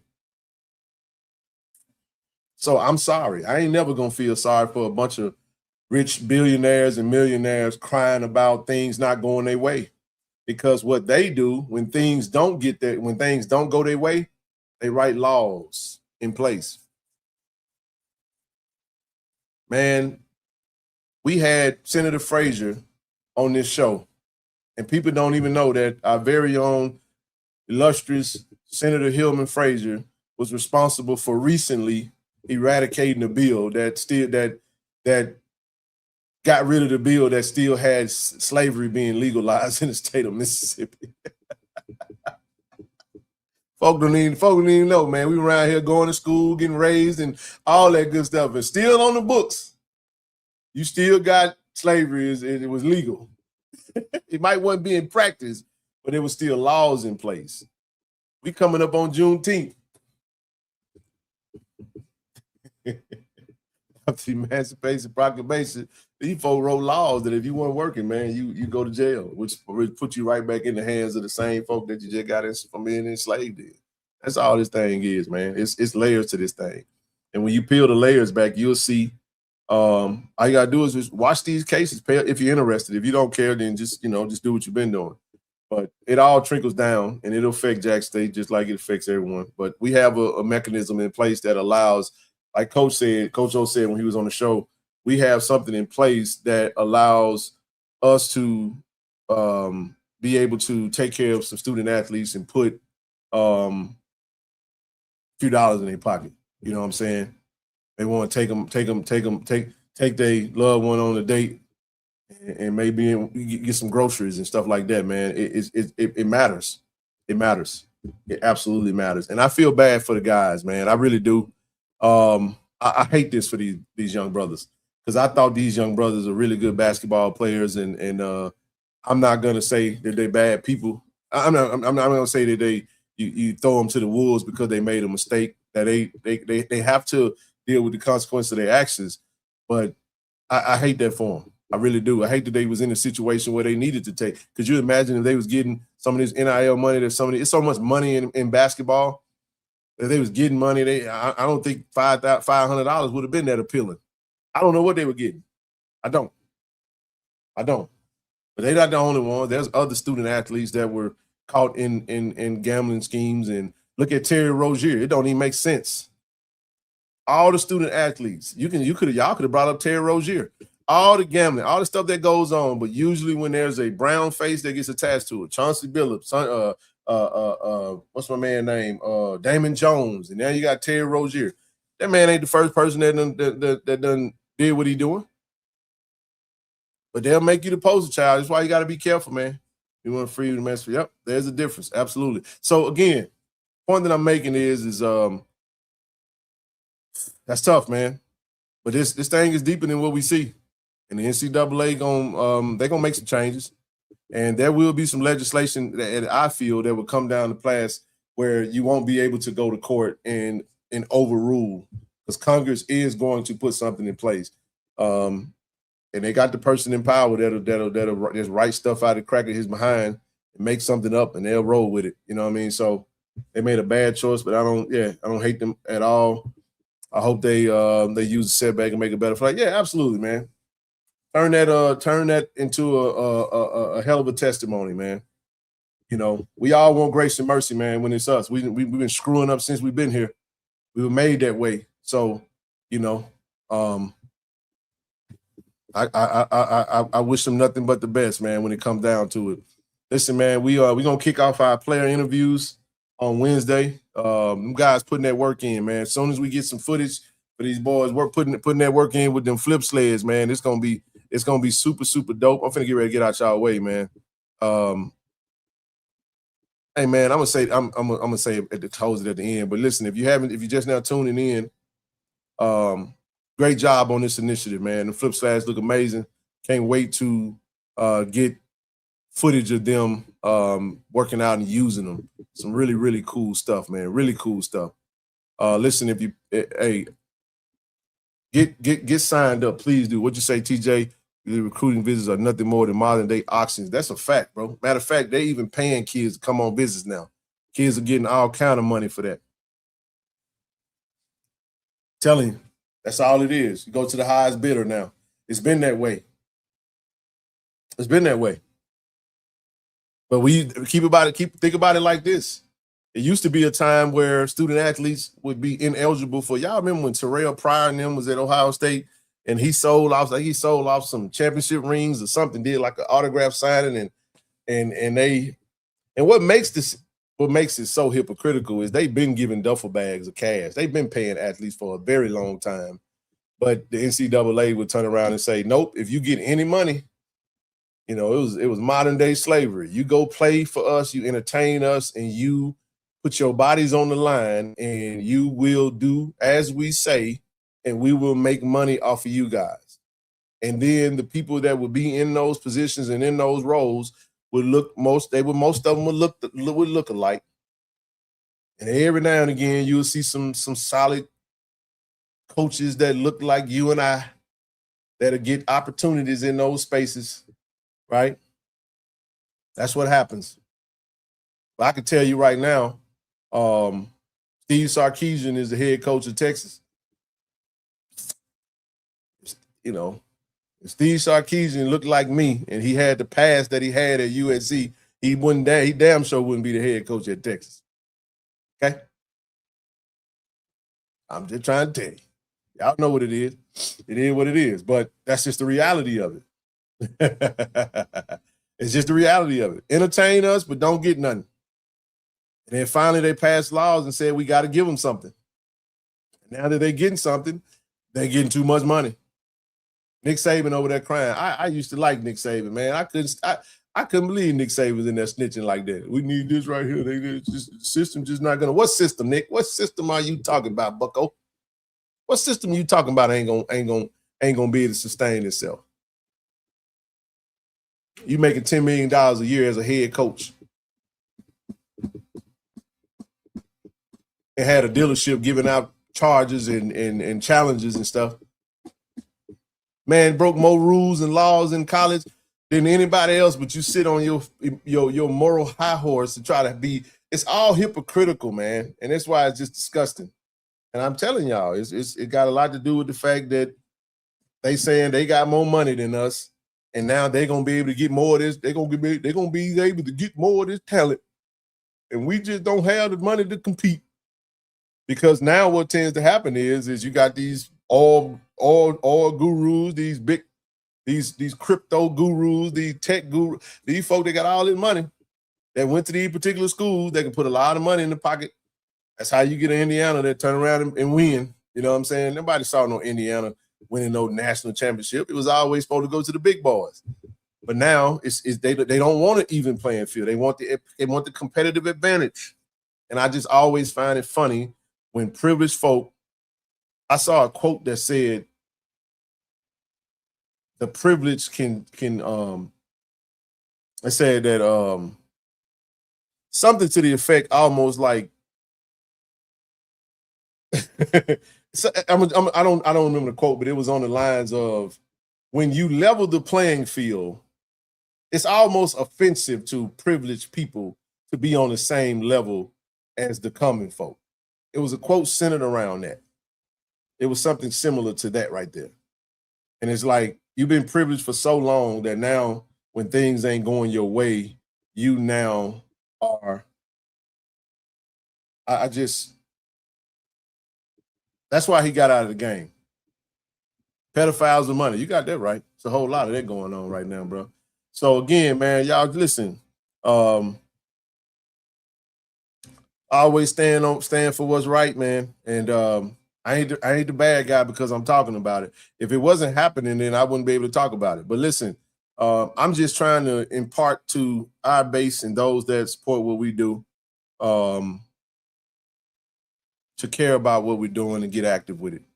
You know what I'm saying? Continue to support. We need your support. Hey man, let's get to 600 goal. Let's get to 600 goal. And I'm gonna get ready to get up out of this thing, man. All right.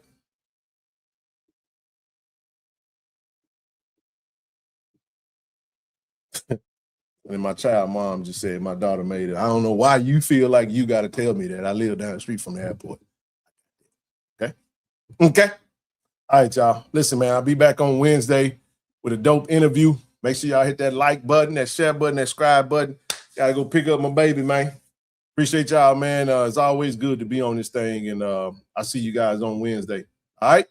Click that like button, share button, subscribe button. Sign up, sign up, sign up. As always, I love Go Tigers, baby. I appreciate y'all, man. I'll see y'all back on Wednesday for a dope interview, man. All right? All right. Peace out, everybody. On the field, we bring the energy. Ready to go.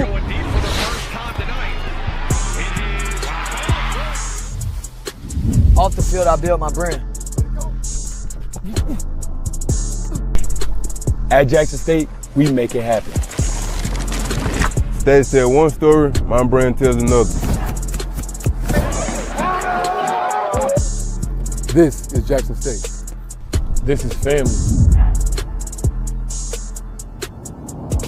This is the KC1400 Collective.